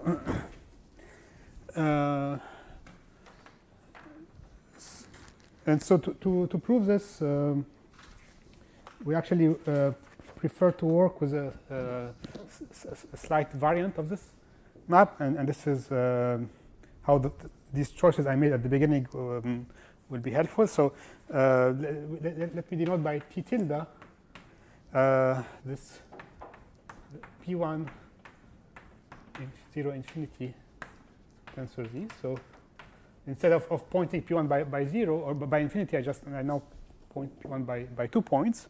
So this is really just the quotient of P1, so the free sheaf on P1 over the free sheaf on 0 to infinity. And so since so we have obvious map like this. Remember, T bar was the quotient of P1 by the complement of of the section 1 in P1, so I had maps, namely eta bar, I think, to O star made fibrant, and so in particular I can define eta tilde to be this composition. And similarly, I also have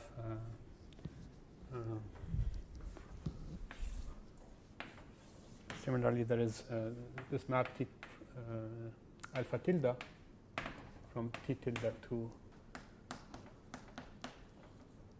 this gadget. Okay, and so I can use this map as in the same way I use them to define gamma. To get gamma tilde prime, now going from M CFT to T tilde M CFT. But exactly in the same way, right? So you first define the map. I mean, you define the adjoint of this map. So T tilde tensor this going to M CFT, and we do as before. Okay, so I'll not repeat this. And so instead of proving this proposition, I will prove the following one, so that just gamma tilde prime admits a canonical retraction.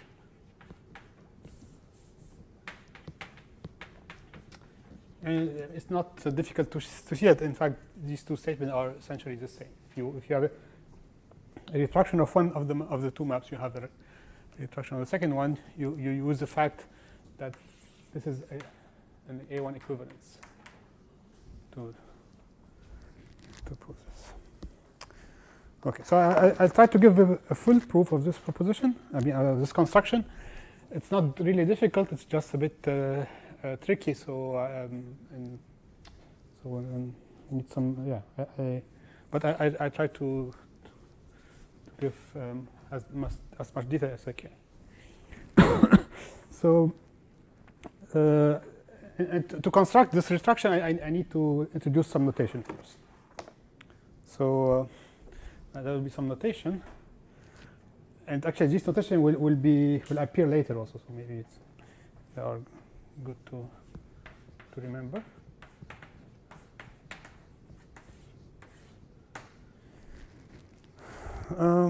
So I'll denote the x over e. So this will be the following foliation.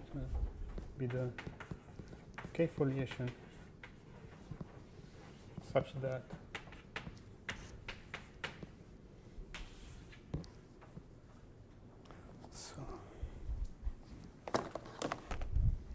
so the scheme X will be the spectrum of TE minus 1, and the sheaf of differential will be the quotient by, as you can imagine, the relation dE over E minus dt. Right, so the idea that I want to think about E as the exponential of t. So we have an obvious map to A1, which is clearly the theta. I think I already gave this example before. So this is the first notation, and we will need, in fact, to compactify this thing. So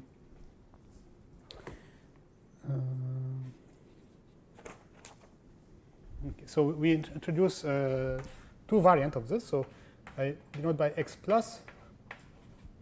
So this will be defined as follow. So x plus will be spectrum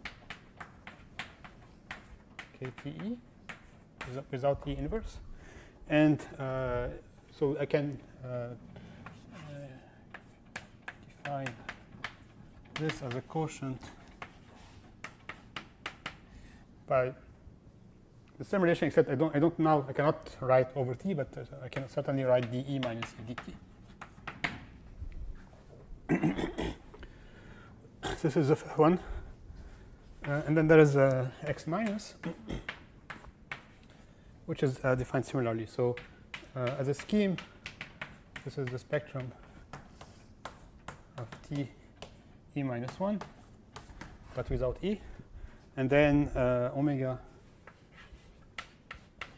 x minus E is this omega mod out by the relation dE minus 1 plus E minus 1 dt. So these are two clearly two diff smooth foliation, and so x is contained in both things.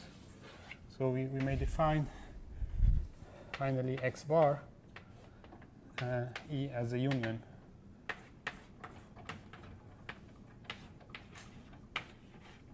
over x E of x minus. So easy check to this makes sense, and of course the total space of x bar is just P1 times A1.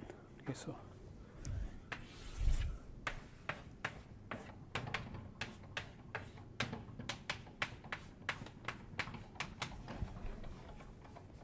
and I still have a map to, so there is still a map x bar e to A1, and this is diff eta.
Okay, so yeah, we have this map, and in fact, so we see that we can remark that the fibers of x bar e to A1 are given by copies of P1 delta.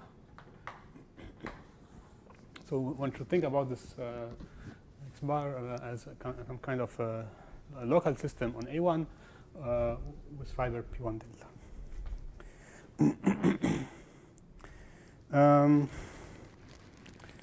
What else? So we also have a map E bar to from x bar to P1, which is the projection on the first factor. But so this is not diff eta. In fact, it is diff eta, but diff eta on over eta over E1 inside P1. Right, so E1, remember this is P1 minus 0 infinity.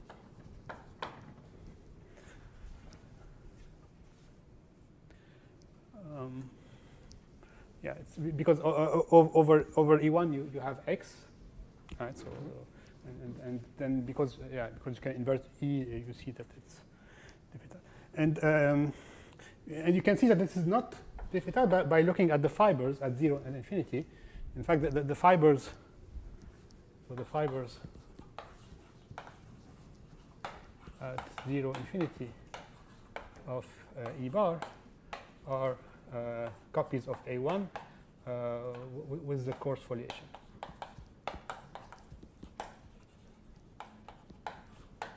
Again, this is easily checked on with from the definition. Yeah, and so since it's the fiber at 0 is not a discrete object, this is not diff eta. Okay, so I also need to introduce some notations for various inclusions. So yeah, maybe I write down some commutative diagrams. So we have this is T. Here we have the inclusion of the points. So there are 2 points that will be considered, E0 and E1. And the fibers, as I just told you, the fiber is P1 delta, and this gives me also 2 inclusions of copies of P1 delta inside X bar. This is one Cartesian diagram, and then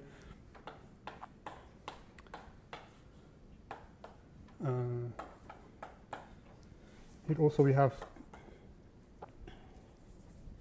two canonical points, S0 and S infinity, and the fibers are copies of A1. Okay. And so somehow the picture one will maybe it's good to have in mind is this simple thing. Tick, tick. This is P1. This is A1. This is 0 infinity. These are copies of A1.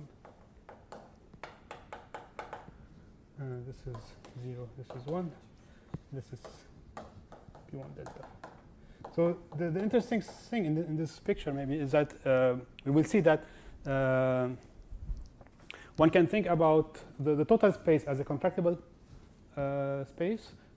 Also, the component of this divisor will be contractible because these are A1, these are contractible, and I also am contracting P1 delta because I'm looking at remember in the hypothesis of the theorem M was P1 delta local. So these lines behaves like contractible objects, and so we will get somehow a cycle in some sense like this.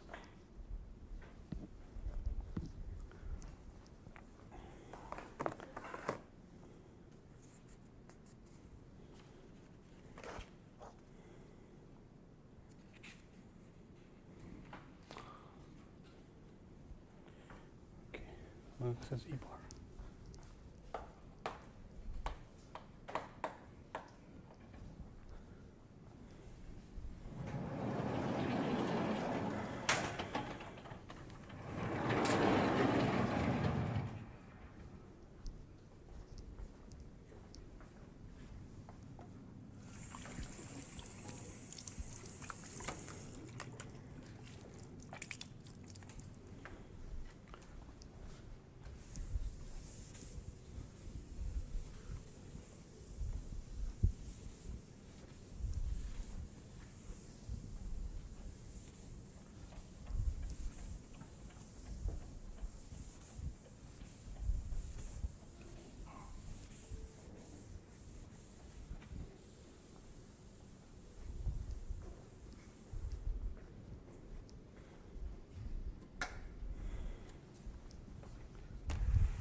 Right. So, let me recall what we are doing. So we have this.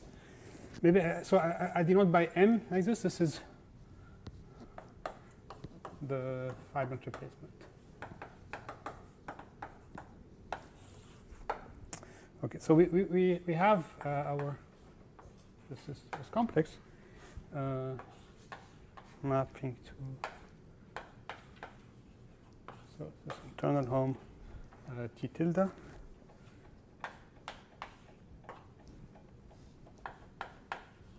And we are trying to find a retraction. We want to find a retraction to this map. The way this map is constructed is it factors through the following thing.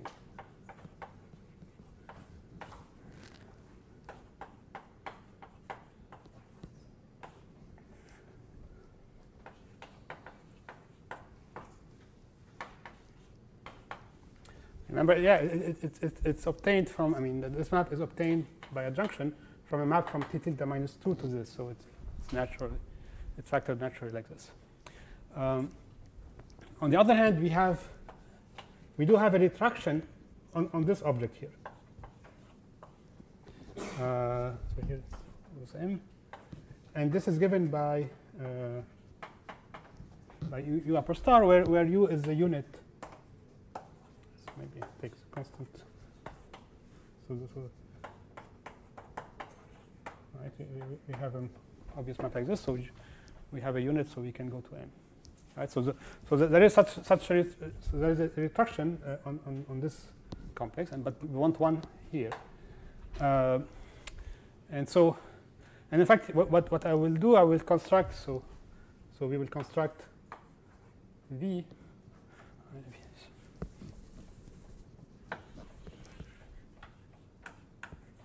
This is U upper star. So I construct a retraction V to M,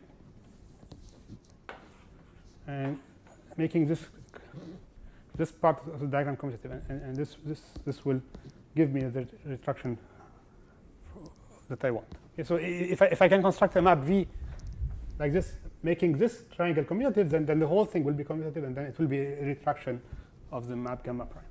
Okay. Okay. So what I will do, I will construct.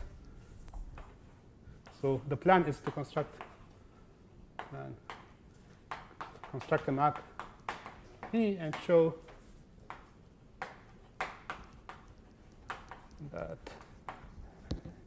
let's call this part of the diagram star, that star commutes up to homotopy.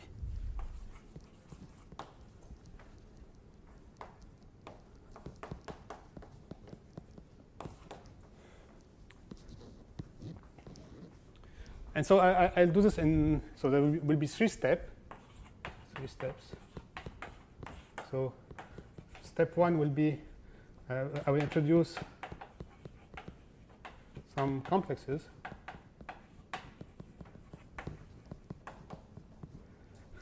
So and then use them to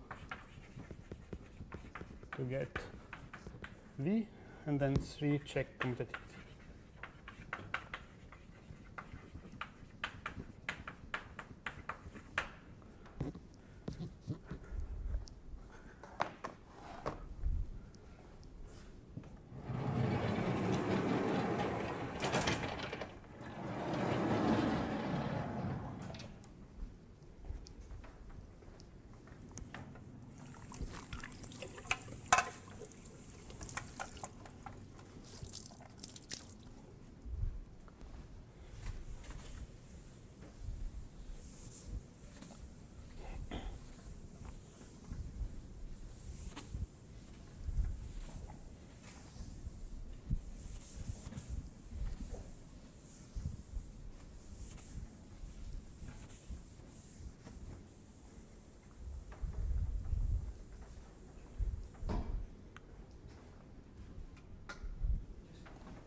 No. This is just the complex. Yeah. So before I had the underline. So M underline will be the spectrum.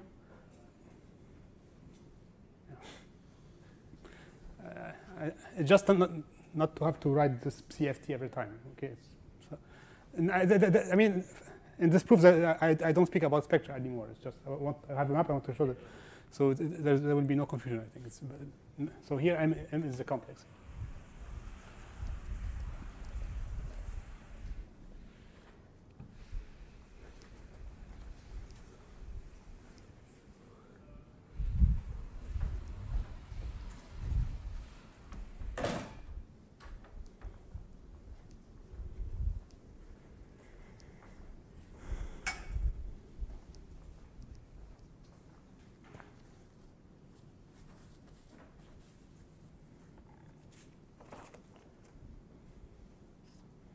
Okay, so as I said, I need to introduce some complexes, or I think 2 maybe, or 3.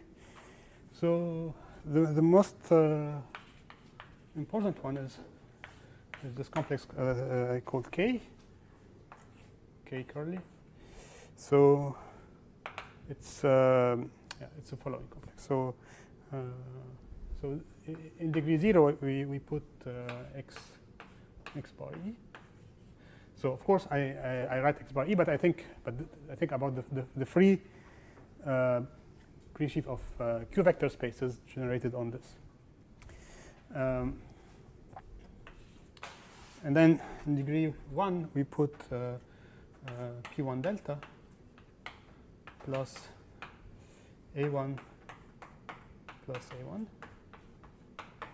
and so this will be somehow the boundary of this divisor I drew before, and then here we will have two points.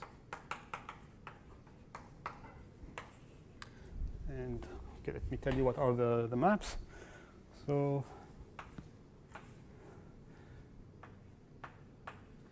this inclusion of 0, inclusion infinity, 0 minus 1, the real 0, and then 0 minus 1. And here we put I1 minus I0, S0, S infinity.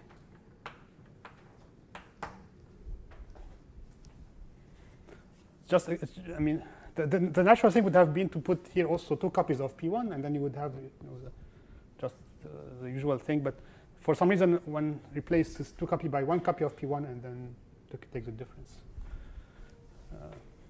I tell you maybe later where this is useful. So yeah, we consider this complex. Okay. Sorry, this is convergent degree 2. Degree 1, degree 0.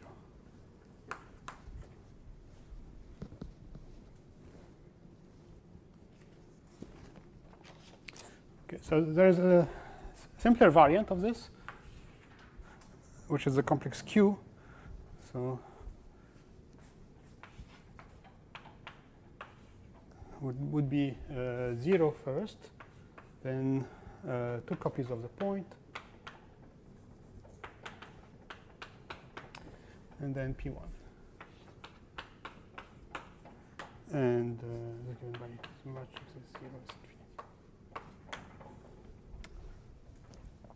And we do have a map from K to Q, which is given by E bar, and this is given by single matrix 0, 1, 1.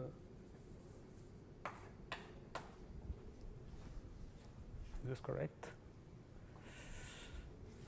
Okay, let me check. No, it's 0. P 0, 0, P is a projection to the point. Okay.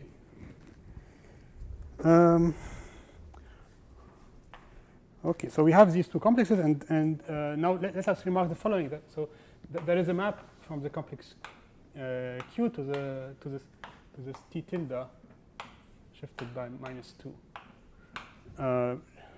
Remember, T tilde is P1 mod out by 0 and infinity. Okay, so the Q map to T tilde, and okay, obviously. All right. So with this, we can do the following now. We can. So remember, I want to go from home, internal home from T tilde -2 of this complex to M. So what I do, I use these complexes to go to.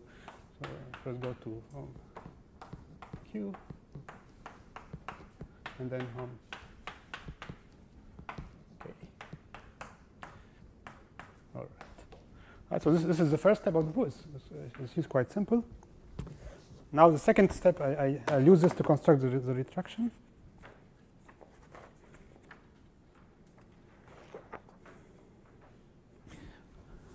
Oh, yeah. But by the way, I should say so. So this is exactly where. So as I said, it's maybe natural to put here P1 delta plus P1 delta. I mean, I did. I replaced 2 copies of P1 delta by 1, and the reason why I do this is because I want to get this morphism of complexes. You see, it does really work because when you go like this, you get 0. right? So you have two copies of P1. They map identically to P1. If you keep them here, you would have a problem. But if you replace them by 1 and send them by the difference of the inclusion, then they map to 0. All right. So step 2. So construction of U.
Okay, so now the next step is to go from the home K to M. So I want to define like this. And so to do this, it's maybe good to look at the following complex, which is a variant of this is just a variant of K, where you replace everything by the point. All right, so you have point plus point going to 3 points, going to points, and you have you get some simplification in the matrices also. You get this, and there's a natural map of complexes from K to L, and so the claim is that this thing induces, so the induced map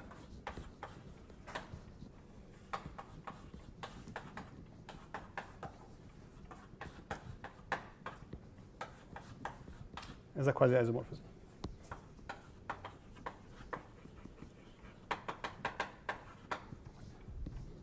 So maybe before explaining why this is a quasi-isomorphism, which is actually quite easy, let me just tell you how this finish the construction of V.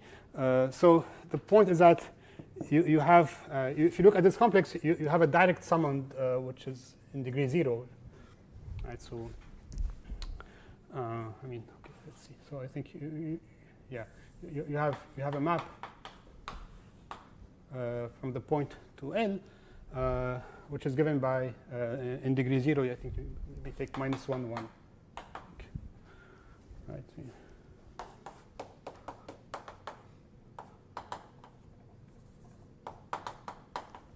And so this induces, of course, an isomorphism in cohomology in degree 0, and you can use it to construct the retraction. Just want to check that I -1, 1. Yes.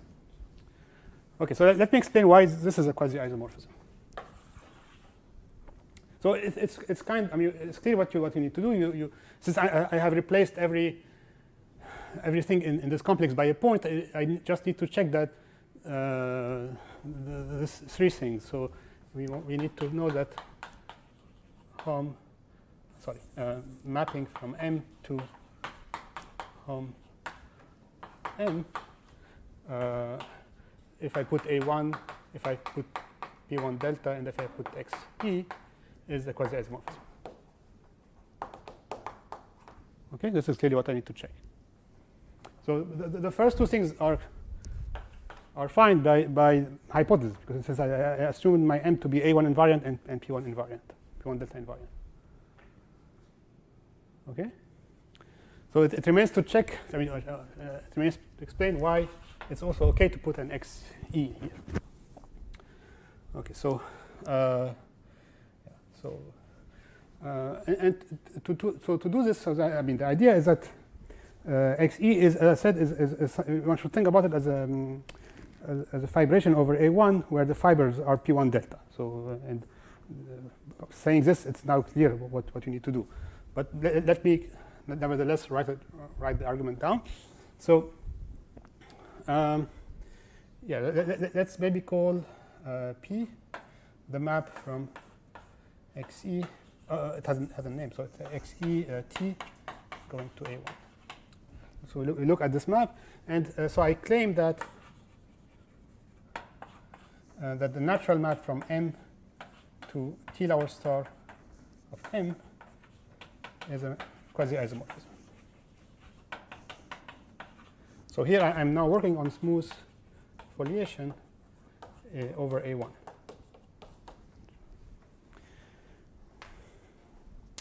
Okay, so and so to check something like this, so we can do the following. So since both sides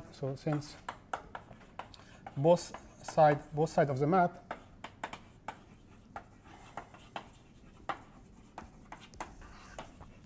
are CFT fibrant, again by hypothesis,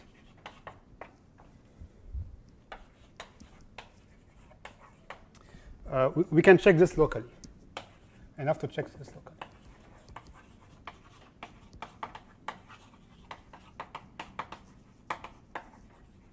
Locally on A1, which means that I can replace my A1 by some foliated cover and check that this is an isomorphism after base changing to this cover.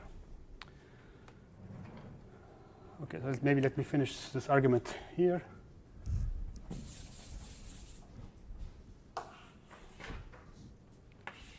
So what cover I will take? There is a canonical one. So we look at the cover given by XE to A1. So remember, XE to A1 is diffetal, as I just told you. It's clearly surjective, so this is the cover. And now the point is that if you look at this fiber product, then I claim that this is canonically isomorphic to P1 delta times A1, times X bar. Okay, so this cover somehow trivializes this bundle or this local system of P1s on A1. Okay.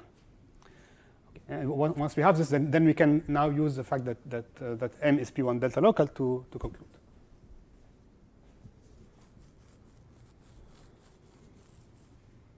That's okay?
Okay, so now we need to check that some triangle is commutative. This is actually the part which is where one needs to make some computation. So I'll skip the I'll maybe just sketch the argument. So let me first, step 3. Let me first remind you what we need to do now. So we need to show that this is commutative. So t tilde square minus 2, I think. And so this is the V I just constructed. And we have the goes like this.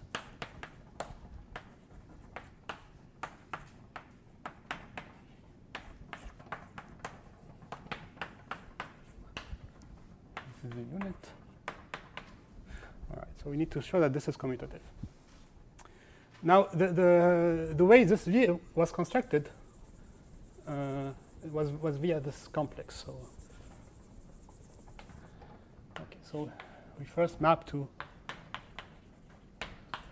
K M, and then we have these this arrow, which is an equivalence, and then going to M. Okay. Right. So somehow, yeah, and then the point is to show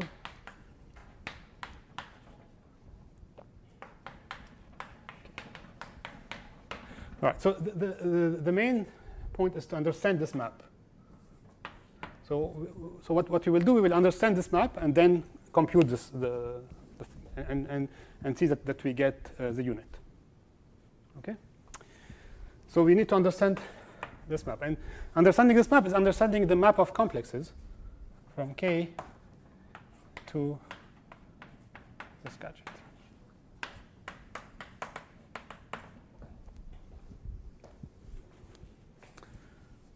Right.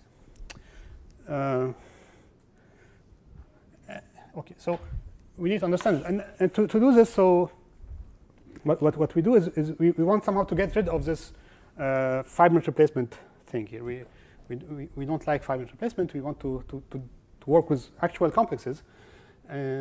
So we need to get rid of this. And one way to get rid of this is actually to replace the p1s. So to get rid of 5-minute replacements, we so essentially just you want to replace the p1s in K by some kind of a projective replacement of this, namely these things. Okay, so I write down my Vitoris if you want, I don't know. Okay, so I replace P1 by a cover, by a Chow cover, if you want, or the usual thing. And then somehow you get the complex. So let's call it K prime. Literally, you replace in K, you replace P1 by this, and you get this complex. And then in this complex, everything is affine now. And since the ramp cohomology on affines is given just by the ramp complex, you can imagine that in fact that is a true map to this gadget, not to its replacement, which makes this commutative. So this is commutative.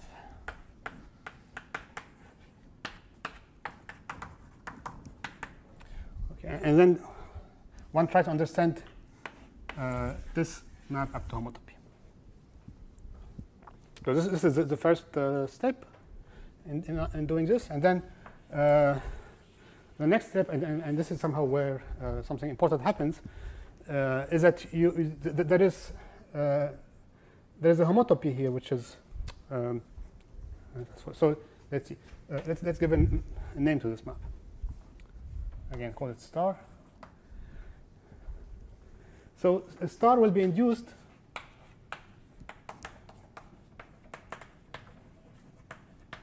by this is not surprising, and also by the D-log map.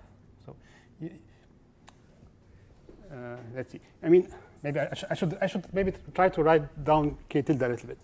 So K tilde will start with So in degree 2, you replace P1, you replace x bar by x plus, x minus. And in degree 1, you would get a copy of x, which is somehow the intersection of these two things. Okay, and plus some other things. Namely, you would have also A1 since there are P1s. And then in degree 2, you would have points and so on. So but in degree 1, you have this x, and the map to this will be, if I'm not mistaken, will be given by x induced by xe mapping to tau. So this is in degree tau. Okay, let me write it like this. So it will be this complex. Z1 Durham. Oh. Right, so this is my complex. This is the tau smaller than 1 omega. And this is, this is the complex K prime. One constituent of the complex K prime is xe. And x mod e maps via the natural map from K prime to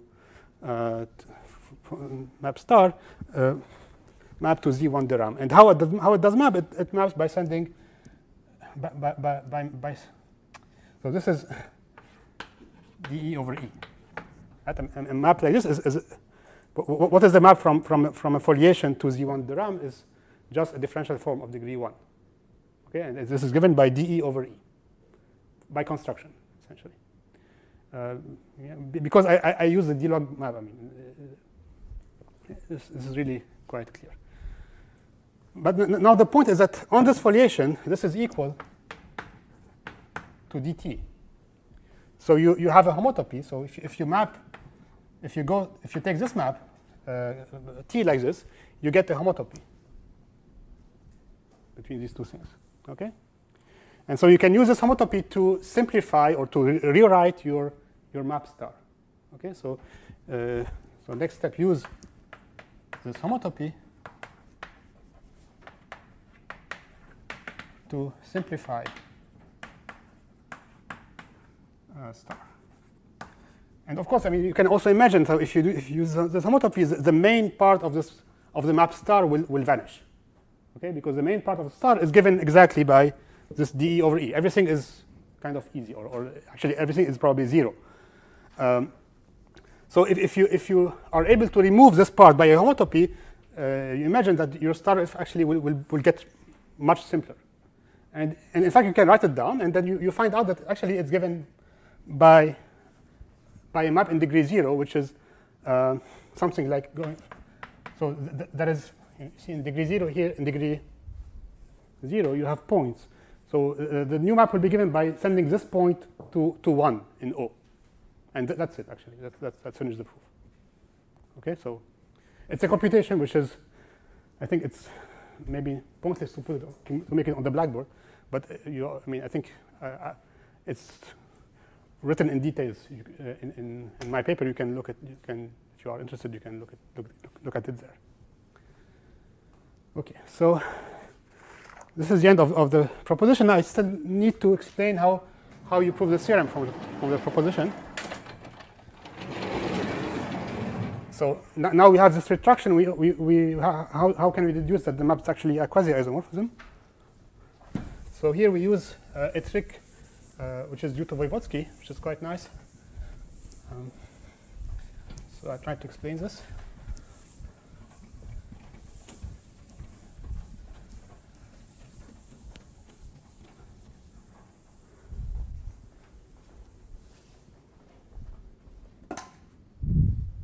So this is a trick that Voevodsky used in his proof of the cancellation theorem, in case you have seen this before.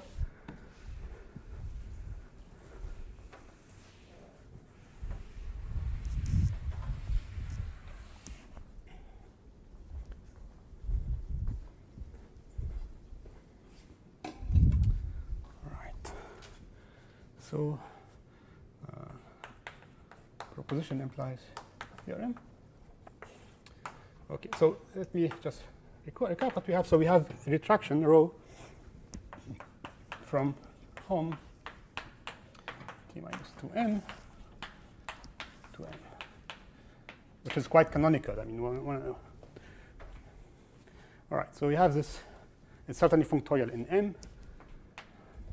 M. Okay, and so as I said, we know that this is a retraction of the map that we want to show that it's a quasi-isomorphism. So to finish the proof, it's enough to show that if you compose rho and gamma prime tilde, gamma prime, you get identity up to homotopy.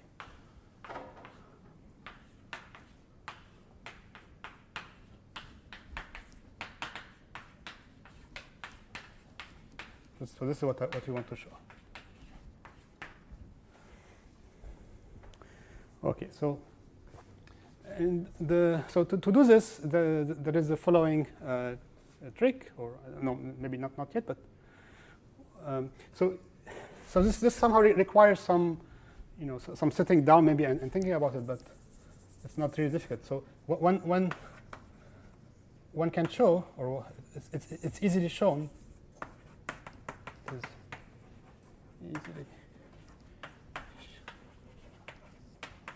I mean, probably one has to go back also to the construction of rho, but so this is really something, yeah, that one can check.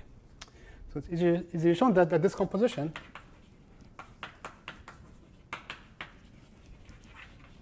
is also equal, and really here it's really equal to the following one.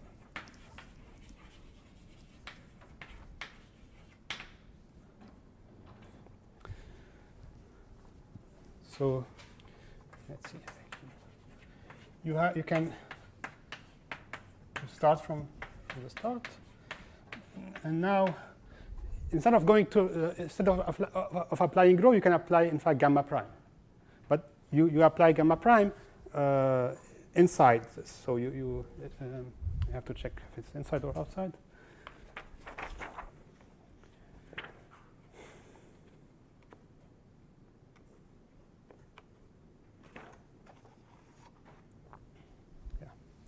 So you apply gamma prime inside. So this one.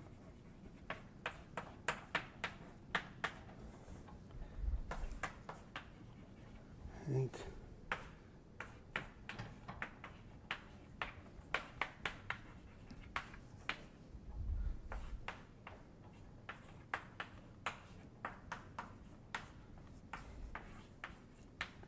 okay. And then you apply your rho, but now you apply it outside.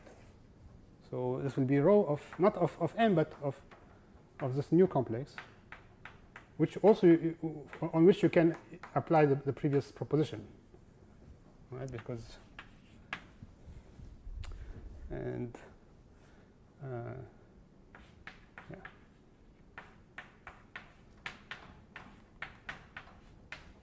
Yeah, so somehow the point is that you have used two different t, and because of this somehow you can somehow commute them, and you can show that these two maps are the same. Yeah. Okay, so we have this, but then so now comes this trick of Voevodsky, actually, which says that in fact, so you have an evolution here. So you can permute. I mean, this is induced by the permutation of factors on t tensor t to the square. So you can permute this. So it's really yeah, permuting this. And so the point is that this permutation is A1 equivalent to identity. Right? So this is the fact, well-known fact. So I mean, maybe I should just say one word. So the fact that this is identity is usually proved in using transfer. So the proof that this is an identity is by an explicit correspondence between gm squared to gm squared. Here we don't have correspondences, but we, on the other hand, we know that we can use this equivalence.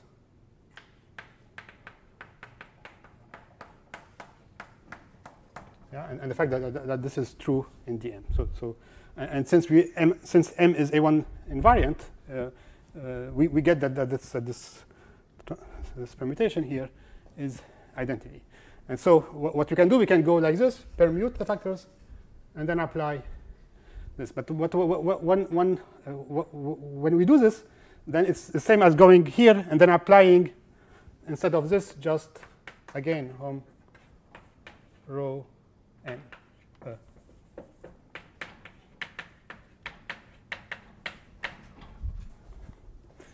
And then it becomes clear that this is the identity, that the composition is the identity. Okay, because gamma prime is a section of rho by construction. Okay. Good. I don't know. Let me maybe go for an extra 10 minutes, maybe. It's okay? Yeah?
Okay, so I tell you about so an application of this theorem, which is the thing which is somehow closer to what we really are looking for. So this will be P1 delta localization, a new paragraph about localization of infinite suspension, maybe of some infinite suspension.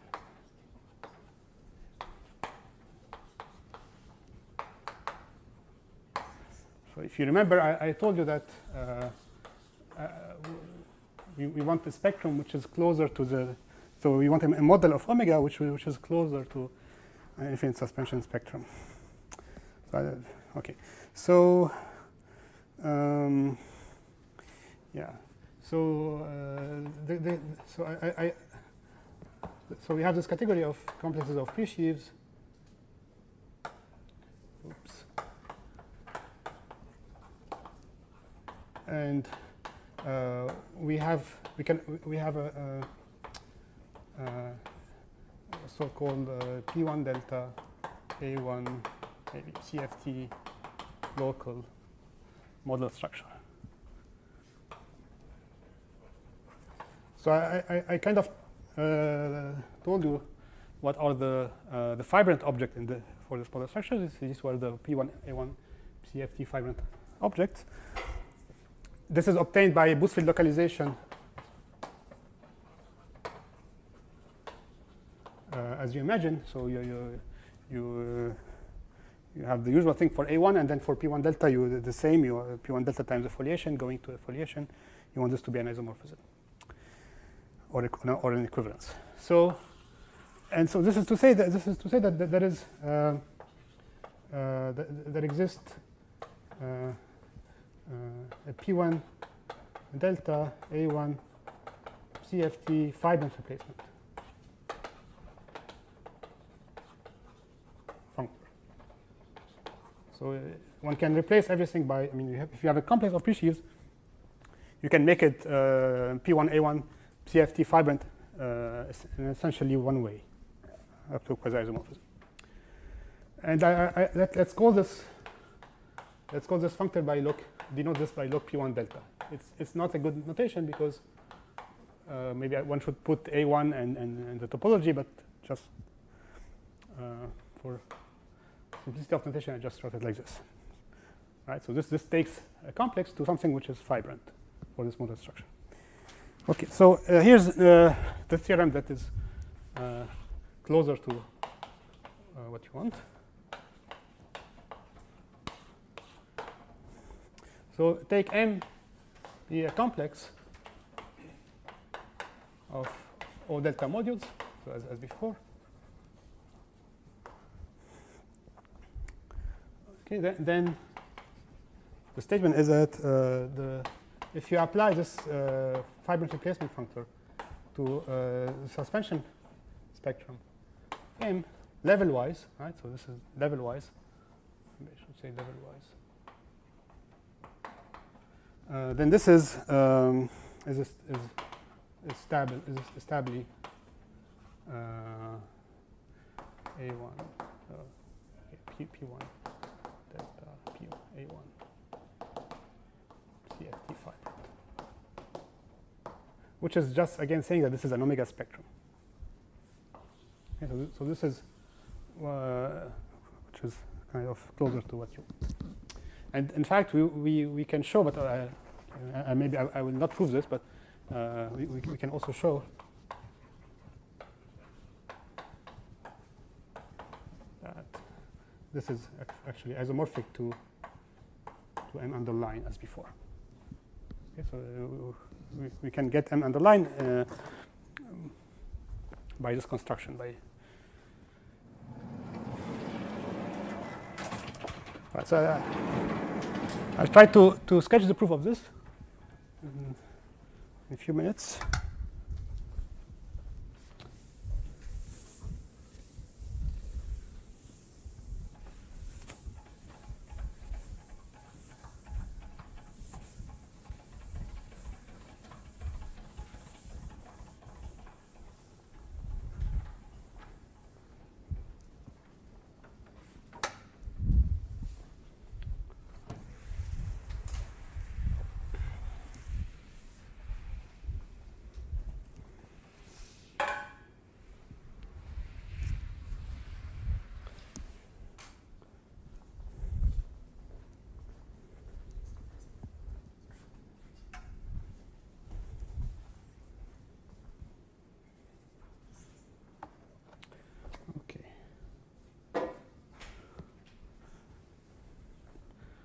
So here's proof.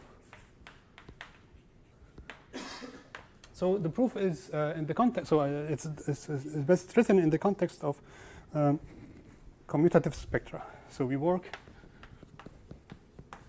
with commutative spectra.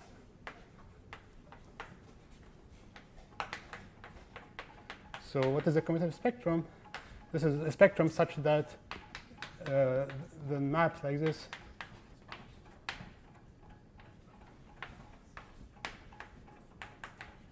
factors through the symmetric power of t times t. Okay, so this is what is a commutative spectrum,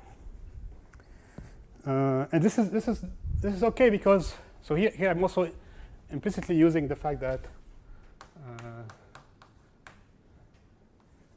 tau is identity. So the symmetric power is the same as the tensor power up to homotopy.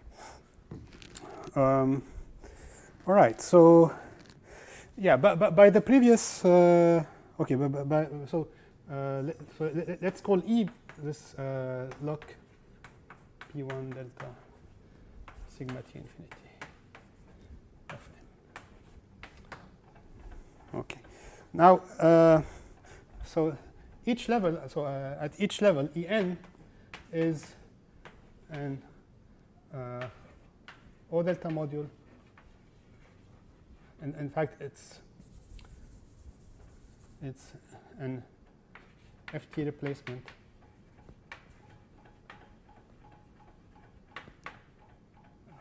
CFT of an O delta module,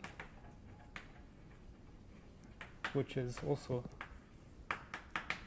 A1 and P1 delta invariant. And so we can apply to it the previous theorem, which will tell us that the bounding map in some spectrum, but we don't actually care about the spectrum. So it tells us that the map, that these maps are that I constructed previously should put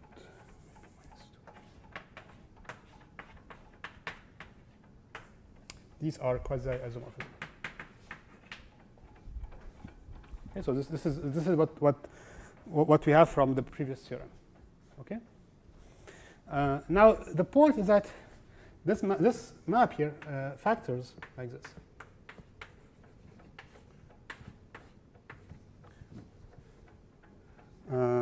Actually, I want to put here. So okay, I want to compose this R times.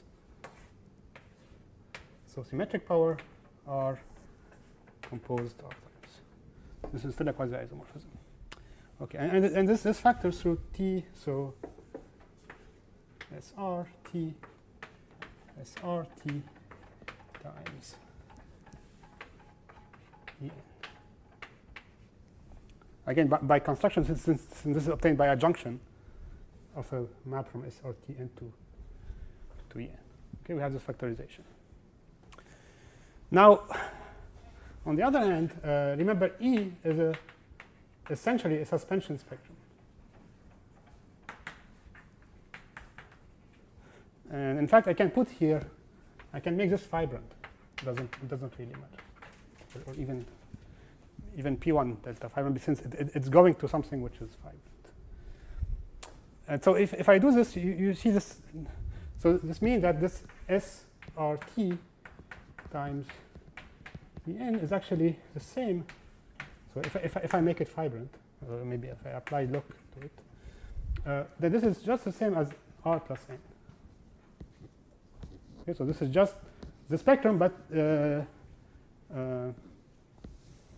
with a change of index. Okay, so I don't know what is the English word of this, but so at the end, what do we get? We get the following. We get so we have the spectrum. We have a natural map to home SRT. So this is my notation of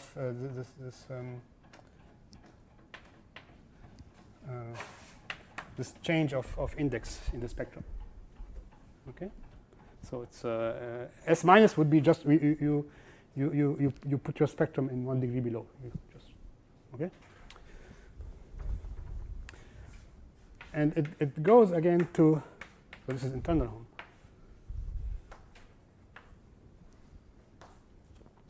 To this T, again SR minus 2R E. Okay, so we have these maps, and by the previous theorem, this is a quasi-isomorphism. Okay, and so just to make it short, so let me use this remaining blackboard here. So usually, I mean, these constructions are kind of yeah. So there is a functor called lambda r, which is exactly essentially this thing. It's equal, yeah, SR T S minus composed R time.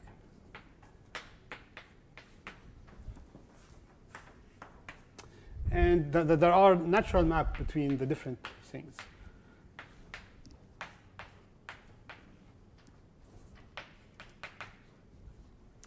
And one can pass to the limit and get this lambda infinity. And one has to check that everything is well commutative. I mean, everything is well compatible. And at the end, what we get that E is a direct summand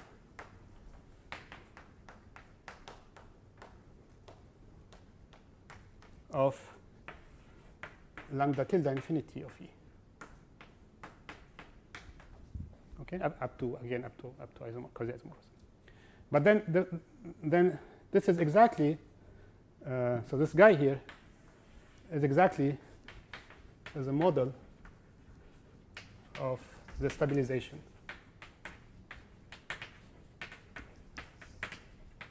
So if you start with a general commutative T spectrum and you want to make it fibrant or stably fibrant, you do exactly this. You apply to your E this functor. Okay, this is a kind of a stably fibrant replacement of or this is how you make your spectrum an omega spectrum. You apply to it this functor. And so since this guy is stably fibrant or an omega spectrum, and this is a direct summand of this, you deduce that E is also stably fibrant. In fact, it also tells you that these are the same.